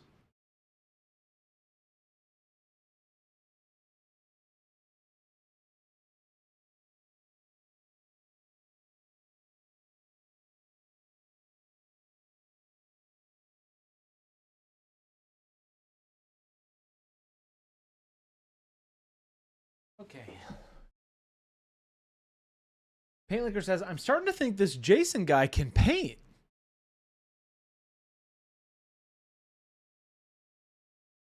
I've had you fooled for a long time. I'm glad it's finally it's finally coming to fruition. That's right. This is Seraphim, the Wraith's Queen. That's where this model is from, PNG. And Walking Hard says, how would you use these paints with a wet palette? Just put them on the wet palette. Mix them up. Same thing you're seeing me do here. You would just, you know, put them on the wet palette. Same dealio. The wet palette works pretty good with heavy-bodied acrylics. Much better, in my opinion, than it does with liquid acrylics. Liquid acrylics, because they already have so much water in them, they will always tend to have water evaporate out of them quicker than the palette can allow water to replace what's lost. And so you get drying no matter what you try. Whereas the heavy bodieds, you know, don't start as a fluid, so you're going to be able to have the water have a heavier impact on keeping them lasting longer than you will with the liquids.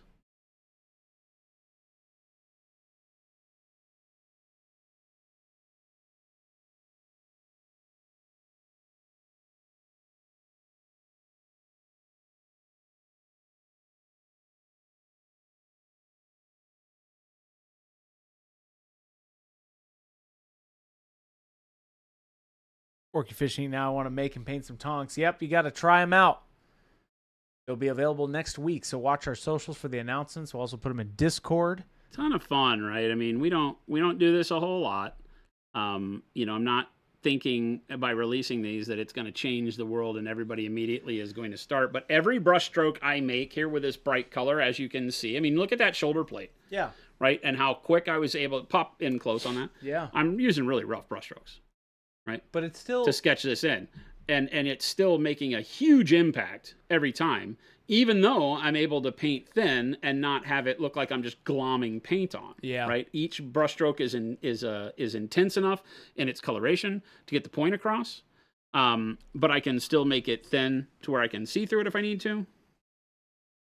Right. It just works. It's great. I get a lot of intensity. In one pass, I'm going to get this area covered. Yeah, you know, it's just a different way to paint. 100%. So that's why I'm obviously I'm going to use these on my models, but I've done wacko canvas paintings for years, and I'm excited to get back into that with these, just for the excitement to have a product and test it out again.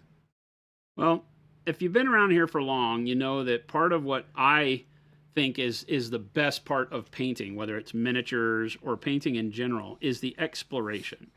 You know, you don't hear me starting with much of a plan on my models, right? We joke about it. I don't know what I'm doing, right? because I don't. For me, the personal journey of figuring out the color on the model, sometimes I talk about it in a hippy-dippy way and say, the model becomes what it wants to be, right?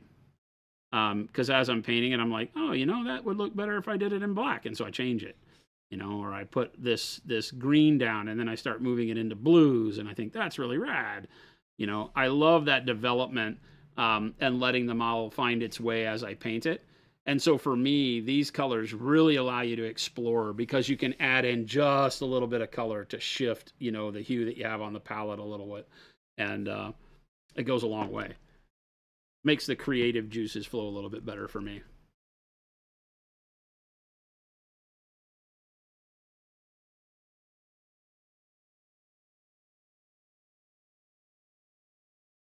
And even though we're not mixing any particularly fancy color, I mean, right now I basically mix sky blue, so I'm not over here, changing the world with my color combos. But you don't worry about what color you're getting, or at least I don't. What I do is I just brighten, darken it, add hue. If I need a little bit more yellow, put a little bit more yellow in it, right? It gets me out of that fact or that frame where I'm looking around the paint rack saying, oh, what color would work well here? I just start playing around and adding colors into other colors and letting it build as I go, right? Like you can already see like a really cool steel coming to life, even though I'm just painting with sky blue right now. Not a color that you would normally jump into, and not a color that I meant to blend. I just added white to my blue because I was adding blue into my green, and I felt like, oh, it's getting a little bit too green or a little bit too seafoam, a little bit too jade, isn't going to sell it as metal, so let's just break the green out and go straight to the blue and let the process build itself rather than my idea of color. I wouldn't have probably reached over and been like, oh yeah, let's grab sky blue.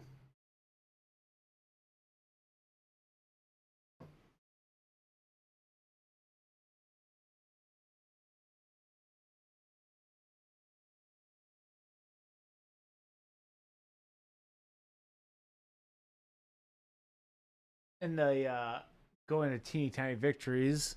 So if you want to glaze really thin, would these two paints thin and be stable? Would be stable better or worse than the usual ones? Would you be able to add any medium? Yeah, you can add medium, and I've been glazing with them. One of the biggest benefits to a heavy-bodied acrylic is that it allows you to glaze in fewer steps because it retains way more pigmentation as you thin it down. Right now, you can overdo it, basically, and you could fight yourself on that and have it be to where you're you thin your glaze so much because you're used to liquid acrylics, and you can get it to act just like our liquid acrylics. But one of the big things is like right now, I'm basically glazing this on as my initial highlight, and look at how much intensity I'm getting on the first pass. But it's still blending like a glaze like I want it to. It's not just putting a big bulky line of color on the model. It's adding more pigment, but keeping it somewhat thin. But yeah, you can treat them just like you would any acrylic. They just start from a place of higher pigmentation, more vibrancy, right? So you're actually a little bit more flexible in how you do. Now, this all sounds funny because it's like, well, it sounds like Pro-Acryl. Well, that's because we make Pro-Acryl to act this way. Pro-Acryl is as close as you'll get to artist acrylic, right, in a liquid form. That's the whole point of why we did Pro-Acryl the way we do. But being able to now offer, kind of the origin story, I guess, if you will. It's a bad way to put it, but, kind of resonates. Sure. Is that now you can get back to the source with as pure a pigment as you can imagine. And now that you're used to painting in this way, you're used to doing things like glazes and such, now you've got the ability to... look at that. Looks great. How would you... Bud's got a question. Mm-hmm. Wonder, he's been painting Moonstone, and wonder how you would attack painting a lion's mane. Is it darker or lighter than the fur on the lion that you're going for, Bud? You know, because a lot of times if I'm doing like the golden fur of a lion and then I'm going to a darker mane, I might start it with like a burnt sienna, you know, so I get like a darker reddish brown going on the model. Just depends. You know, I in that case, I literally would pull a picture from Google and get myself a good reference pic that is the color of fur that I want, and work backwards from that in most cases. Vane's got a question. What do you think about the safety of resin printing models? I love the idea of having so many varieties, but want to do it as safe as possible. How do you mean the safety? Like, how do you make resin printing non-toxic around your house? I think, you know, the worst part of it is when it's uncured. So both when it's fresh out of the bottle before you've printed, you just need to make sure you're not getting that on anything. You know, and open wounds and things like that. The smell of it, there's arguments out there for being bad or not. I'm not a doctor. I don't know. I would say that, you know, foreign particles in your lungs are always bad, but the resin itself has a smell, but not much particulate until it's been printed, cured, and then you sand it. So you have to be careful there too. But yeah, it's not hard to build an environment where you can keep it safe. It's really just about having it, I think, in its own spot where you can make sure you're able to clean up, and then when you're done, you know, you're not using, like, you're not in your kitchen doing it. Yeah, you want, definitely, from what I've heard, is ventilation. It's always good to have really good ventilation. It tends to stink. Yeah. You know. I'm liking that. Yeah. Question from Michael Holtz. Are you planning to add any more transparent colors? Not at this point. The dark magenta was the last one, and we didn't label it as a transparent, but it really is.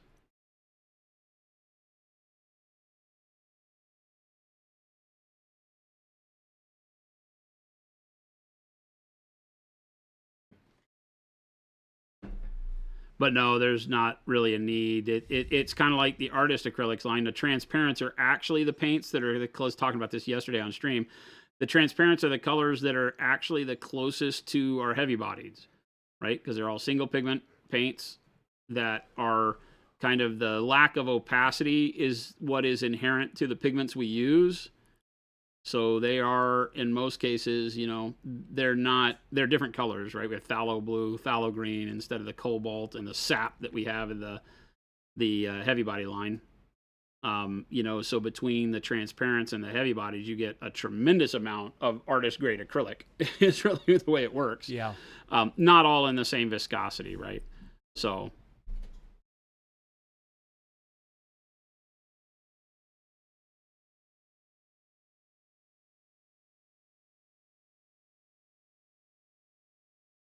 That looks great. That blue steel is really cool. It's coming along. It's not the color I want. You know, it's fun to work up through these colors because these are all colors I want on the in the right. Steel, but not to be this color. Like, I'm not looking for baby blue and jade steel. We will be using some grays. We will be using some yellows. We will be putting some other color on here to really drive it home. But this is just fun. The work up, the process of getting to the final color is a lot of fun through these. Yeah.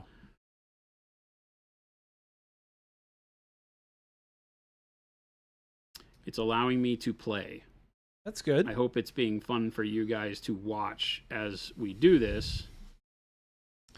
Well, it's giving a new perspective of a tool that, and I'll say it in this way. It's just kind of how I think about it. You don't really think about heavy body acrylics in this medium, but when you start using them, it's all essentially the same, right? It's just using it, same tool, different medium. Yep. So I'm excited to try the mixing part, but also having them for other things besides miniatures will also be really fun. Yeah, very flexible. And when you start, you know, blending them in with your miniature paints, so you take, you know, standard Procryl, mix it with these, I think then they start really to come alive. Jeffro has a question. When you're tired of using cheapy brushes, any suggestions for next level brushes? I mean, we offer everything in our line. I'm using the new Dauntless brushes, which are affordable synthetics, but I usually use our Pro Synthetic line. Mm-hmm. I'm a big fan of synthetic brushes over sables, but not everybody likes synthetics like I do. So we also offer our Pro sables. P&G says, I never think about heavy body acrylics, but this has been a cool stream. Nice. That is our goal. When we base this model with the standard Procryl Yep. colors, because they're going to give you more opacity in general. Right. And so basing with standard Procryl and then moving to the heavy bodies is going to be a great way to use them in tandem. Let you get the best of both worlds. As you start layering and glazing, you start moving to adding in the heavy bodies into your workup. And it gives you a ton of flexibility while not taking away any of what you know about painting miniatures, right? Because not everybody comes from, which I don't. I don't come from like a professional artist background, right? I didn't go to college to learn how to paint. I don't know the names of the masters other than the ones you know. It's just not in my wheelhouse, not something I cared about. I wasn't an art history guy. It's not that I don't care, but I don't care, right? That looks so good.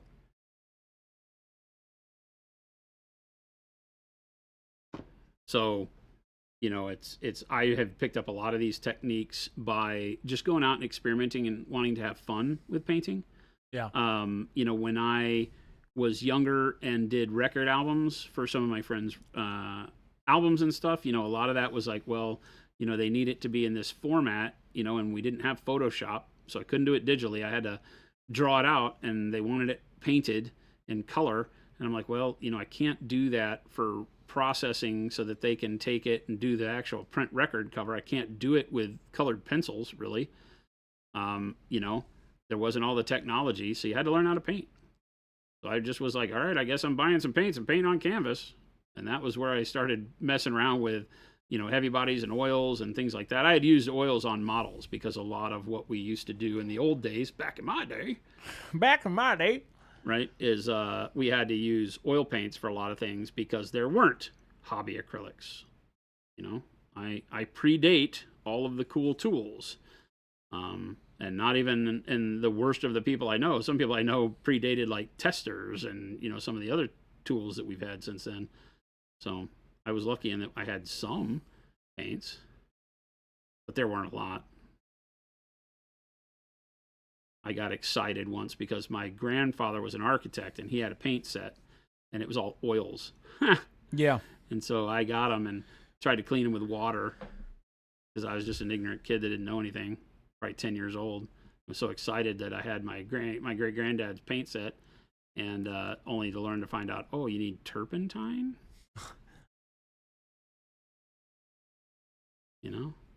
Grandma's not going to let me touch turpentine. Well, you also had those old pastel colors, or those. I still have them. Yeah, you use those. You used those I a still while have ago. them. I've used them on stream. Have you ever used like the colored pencils to do stuff? Yeah. On models? Yeah, oil pastel pencils. They make oil pastel pencils, and you can use those with mineral spirits, and you can do oil you can do oil weathering and stuff like that on the model. Oil pastel pencils. Oil pencils, yeah, they're like crayons. They're like big glorified crayons, but they're sharpened like pencils, but they're oil based pencils. They're a little waxier feeling. Yeah. You can use those and draw on the model, and then use mineral spirits, white spirits, to move them around on the model. Are there acrylic pencils? That's a good old trick you can use. No, I mean there are other pencils, but pastels like that you have, the chalk pastels. That's oil. Yes. No, those are just chalk pastels. Oh, chalk pastel. Gotcha.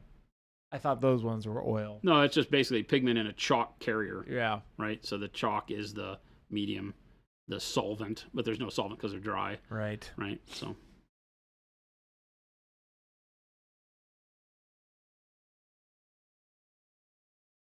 Different tools, different mediums. That's how it goes. That's looking great. A lot going on this model. There sure is. Holy hell. The Like, more I you was just- paint it, the more you're like, Jesus. There's a lot happening here. A lot to have to think about. I'm here for it. It's fun. It's just a very... she's got a lot going on, but it all feels very... Yeah. cohesive, Yeah. maybe? Oh, Is that what there you you just go. said? Yeah. Okay. That's what I Jinx, said. you owe me a coat? Cohesive. I Cohesive. feel like that's right. Yeah, it does. Right? I mean, it looks cool. Look at that. She's got a lot going on. Yeah, she does. All right. I'm going to just straight up hit some... what am I going to do here? I think I want some of the nickel azo yellow. A neat greenish yellow. Moonman says, didn't AK Interactive make a water-based pencil? I remember that from a Ninja video. Weathering pencil, says Mo. Yeah, probably.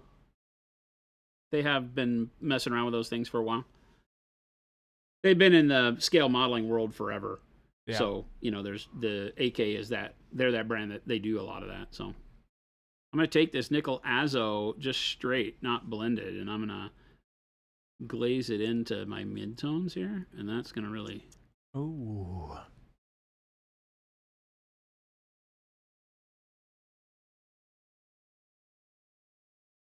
How about them apples? Yeah.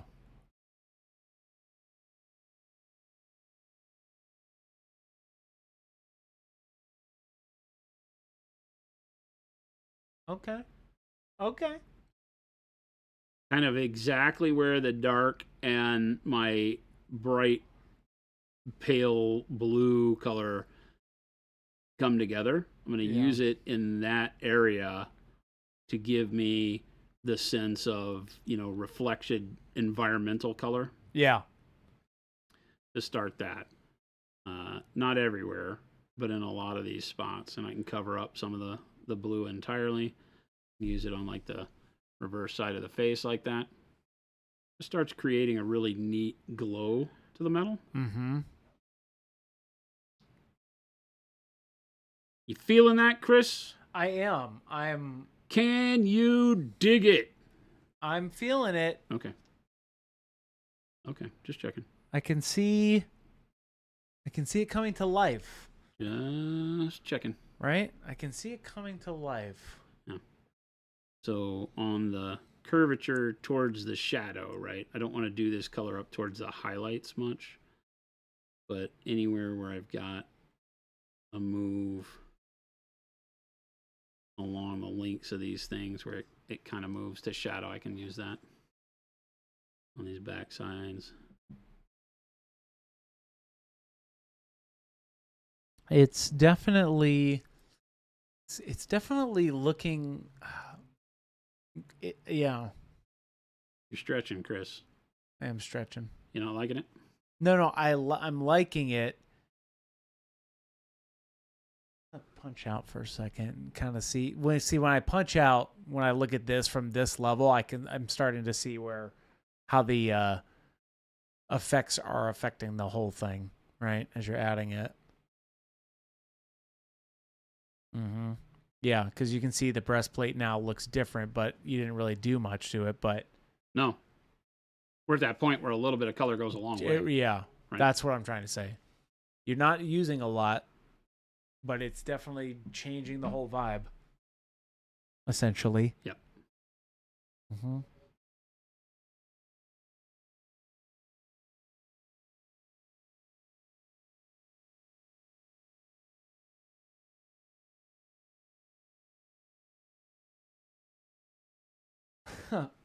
Wad says the obvious value of oils is you get to clean the brush, then beat the devil out of it.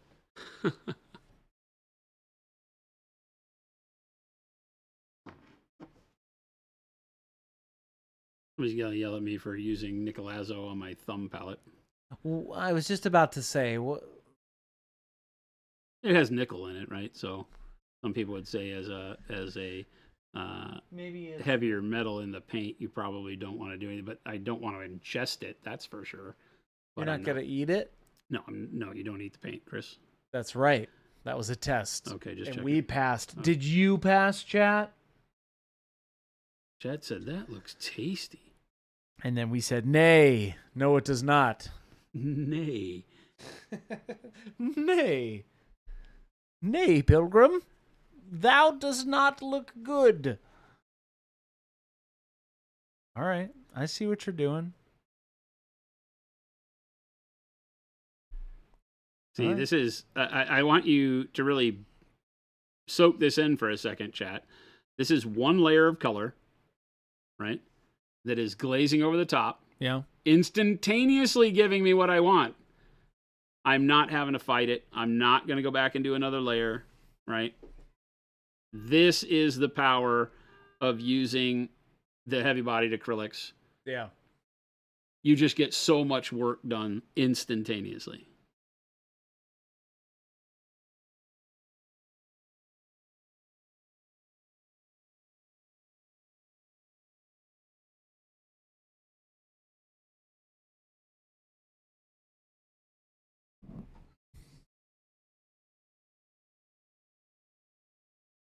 And hopefully you can see I'm not really spending a lot of time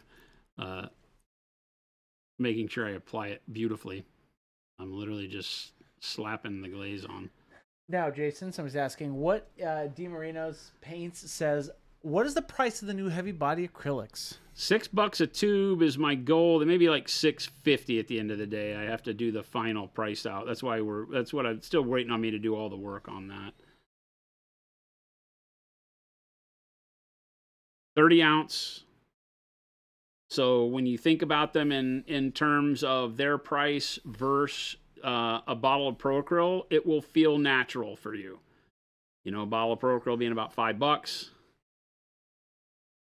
And the heavy bodies, you know, being an upcharge on that because you're getting more volume, more pigment. They are technically, you know, more expensive to produce and all that, but we still want them to be a really good value.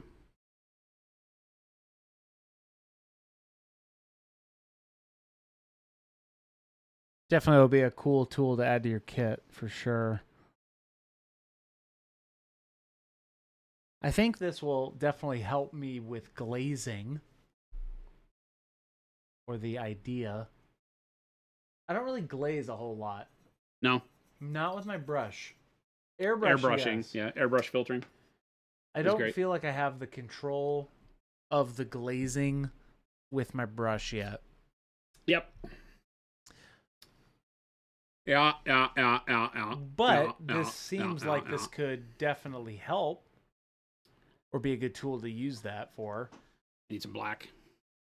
Some black. It's carbon black. Carbon black. Gesundheit. Excuse me. Gesundheit. Quinn says that armor looks so cool. We're just playing around. Thank you. It's just fun, right? I'm literally just playing. Every time I'm putting a color on there, I'm thinking to myself, what could we do next? Yeah. And right now I'm thinking just some gray, some neutral gray at the top end of the highlight. So I'm going to take white and black, right? And just make a gray. It's that easy, chat. I'm actually using way too much paint for everything I'm doing too, by the way. That's all right. I'm absolutely I need it for wasting paint on I need the B-roll, so it's actually working great for me, to be honest. Right, so I'm just going to take a bunch of white and make myself a spot-on neutral gray over here. Would you make Series 2, Series 3 heavy body acrylics with more specific hues of color? Could, yeah. I've got 8 more colors that we want to do.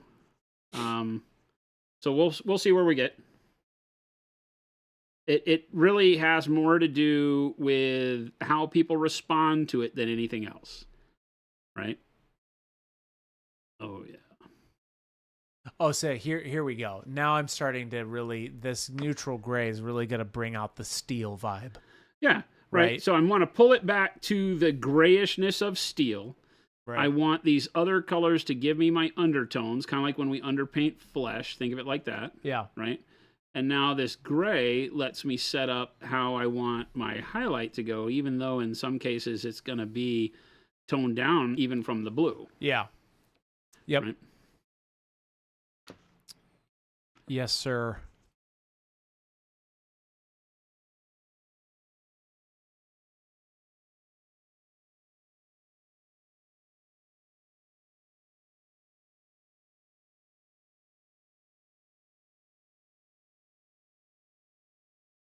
DiMarino says, I assume there will be a full set available. Looking forward to these as I'm out of some of the colors from scale 75. You will be able to get them in a bundle. I will not sell them in a box. I don't want to upcharge the paint because we have to make a package for them as a set. So you will just buy them. We'll have like a press one button, get all the all 16 colors. Or you can buy them as individual tubes. What you'll do if you buy all 16 is you will just get, a box of individual tubes.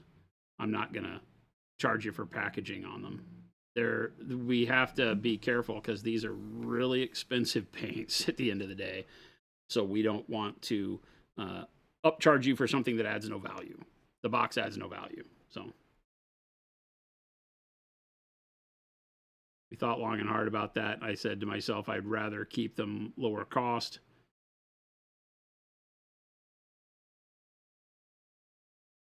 The way we tend to think about everything we do around here.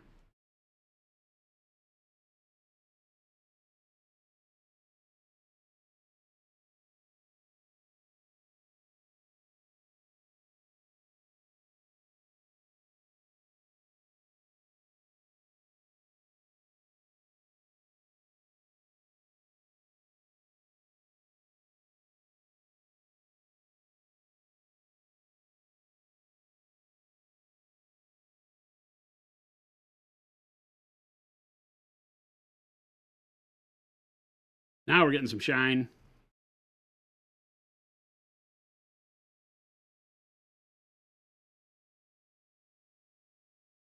I want to be careful that I poke this bright near pure white into the areas in a way that allows it to still let everything else show. All this work that we've done with like the blue and the green. I don't want to cover too much of that up. So be a little careful with how I put the color on there.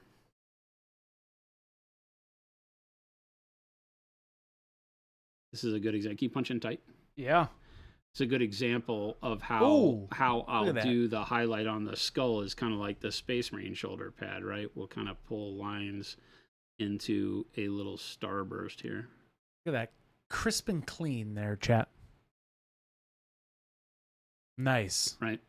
Yep. That's just pulling that teeny starburst Derp together. stick, if you're out there, this is it. All the lines lead back to the bright spot in a circumference. Perceptron says, hello. Will we be able to get them in Europe through retailer partners as soon as they're available? Not as soon as they're available. We have to redo another label for safety in Europe. Unfortunately, the EU has crazy laws, and we have to do different safety marking for Europe. And we want to do other languages too. So it'll be a little bit longer, but we've got some other really, really good news for Europe with how you'll be able to deal with us over there. So we're opening up an office in Europe this year, actually this month.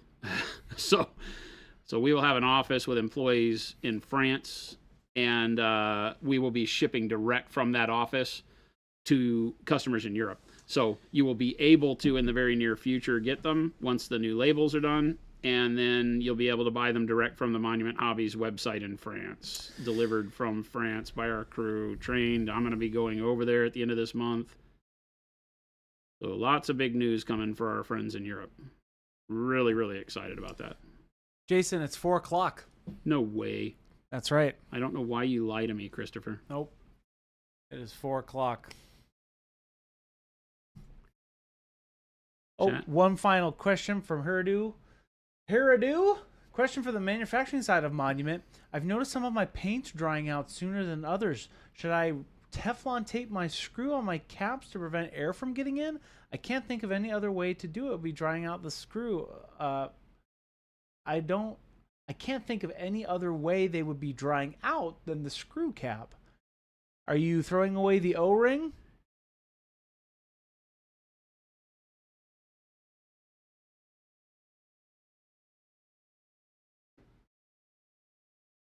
Oh, look at that. Yeah. I like it. Jason, that question. Should I Teflon tape my screw-on caps to prevent air from getting in? I can't think of any other way they'd be drying out than the screw cap. I mean, this is always a funny one for us, and I don't mean to sound, but we want to help you. No O-ring support is the best place to help you figure out what your particular issue might be. But we're here in Arizona where our standard humidity is about 7%. We're super dry in Arizona. And so, and we have all of our paints never get replaced. So unless you took the O-ring out of the top, I can't imagine there being a reason for it, right? Because now, one thing you have to make sure of is that you actually close the lid. There are some of the lids that when you screw them down the first time, they will stop like that. Yeah. That will dry your paint out because it still lets air in. So you got to make sure that's closed all the way, right? And that this O-ring seal needs to still be in there. Sometimes when you take the cap off the first time, it's stuck to the seal on the bottle. And I've seen people throw it away. You got to make sure that that ring is in there. Otherwise, the cap doesn't seal. But it still seals well enough to not dry the paint out. Like even in Arizona, we don't have that problem where it's super dry. So, don't set them next to your heater. They shouldn't have a problem. I literally, I swear in 8 years of making this paint, I've never had anything other than our zinc-based titanium white. Yeah, I've never experienced zinc white clumps and turns into like cottage cheesy looking paint over time. That's just a natural way that zinc happens, right? It just can't keep it usable for as long as other paints. But other than that, no. You should never have an issue with things drying out. Just close up again. Oh, yeah. We talk about what we've done. Ooh. Starting to make some sense. Starting to add some white to it for the shine. Really digging it. That breastplate's coming alive. I'm liking it. I'm liking the kind of blue and the green. Steel on there. It's a white ink thing. Maybe that's what you're talking about with your... White ink. Is it transparent white hairdo that you're having the problem with? That's probably what it is. If it's transparent white,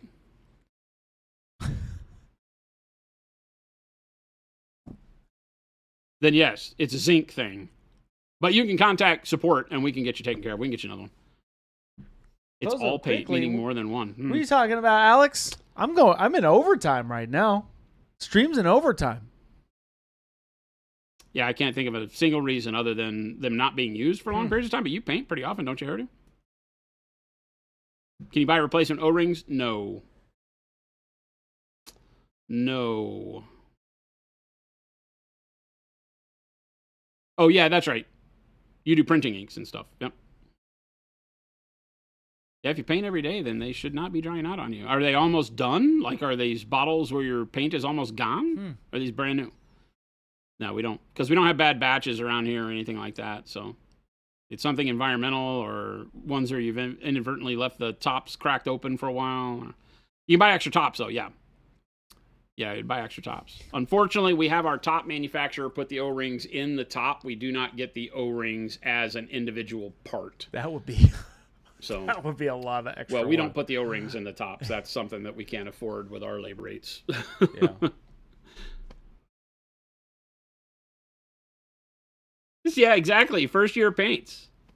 That's the thing, is that like we've got some super old paints, they still work. So, but yeah, contact support, shoot them some pictures, let them know what's going on.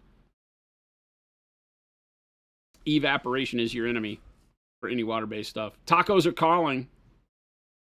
Christopher says we got to be out of here in 5 minutes. We got to be out of here in 5 minutes. Where are we going, Chris? You haven't even told me. Oh, I know. Where are we going? We'll figure that out. I'm not really wanting Ajo Owls. We don't need to go there. Okay. Yeah, that's fine. Arribas? Yeah, sure. Sure. Yeah, that's fine. Yeah. Los Dos? Yeah, that works too. He's too agreeable. Something's up. Honestly, I don't mind. Something up. You Something can't go up. wrong with any of those options you just said. Something's up. You'll move to a tropical climate and blame it on us? You're like, I had to move here because my Procro. Everybody, thank you so much for hanging out. Hope you're having fun watching the heavy bodies in action. We're turning out some nice stuff, showing you the fun you can have by just playing around with paint, because with the heavy bodies, you're going to find yourself mixing more. The pleasure of mixing is amazing with them. So tons of fun. Enjoy. We're going to be doing this all week, so come hang out with us more. We'll be dealing with Chris's nonsense all week, too. That's right. All week. That's I don't think he'll let up. Agreeable Chris makes me nervous. You and me both. That's why I mentioned that. Sounds good, man. Sounds good, man. Whatever you like. Yeah, dude. Jason, whatever you like. Whatever you want.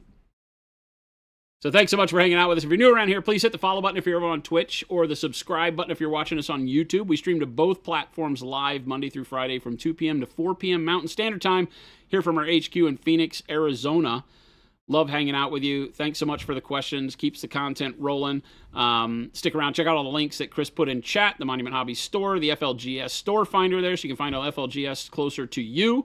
Please support your local stores. They do great work. Provide you a social climate to hang out in and nerd out with your friends. Big fans of the FLGS. And then check out, obviously, the YouTube. All the streams go live to the live tab over there as soon as we hit the stop button here, so you can catch up on shows you missed and go rewatch things that might have some good tutorials for you. And then, obviously, our Discord, where we have, 5,700-ish amazing artists. It's a great place for inspiration. Check out all the work other people are doing. Just tell bad jokes. It's pun time every morning now, it seems. So it's a lot of fun over there. Great community. We'd love to see you over there. And stick around. Chris is going to find us somebody to raid. Show some love on the channel we wind up in. Keep it going throughout the night. And we'll catch you back here tomorrow, gang. Adios.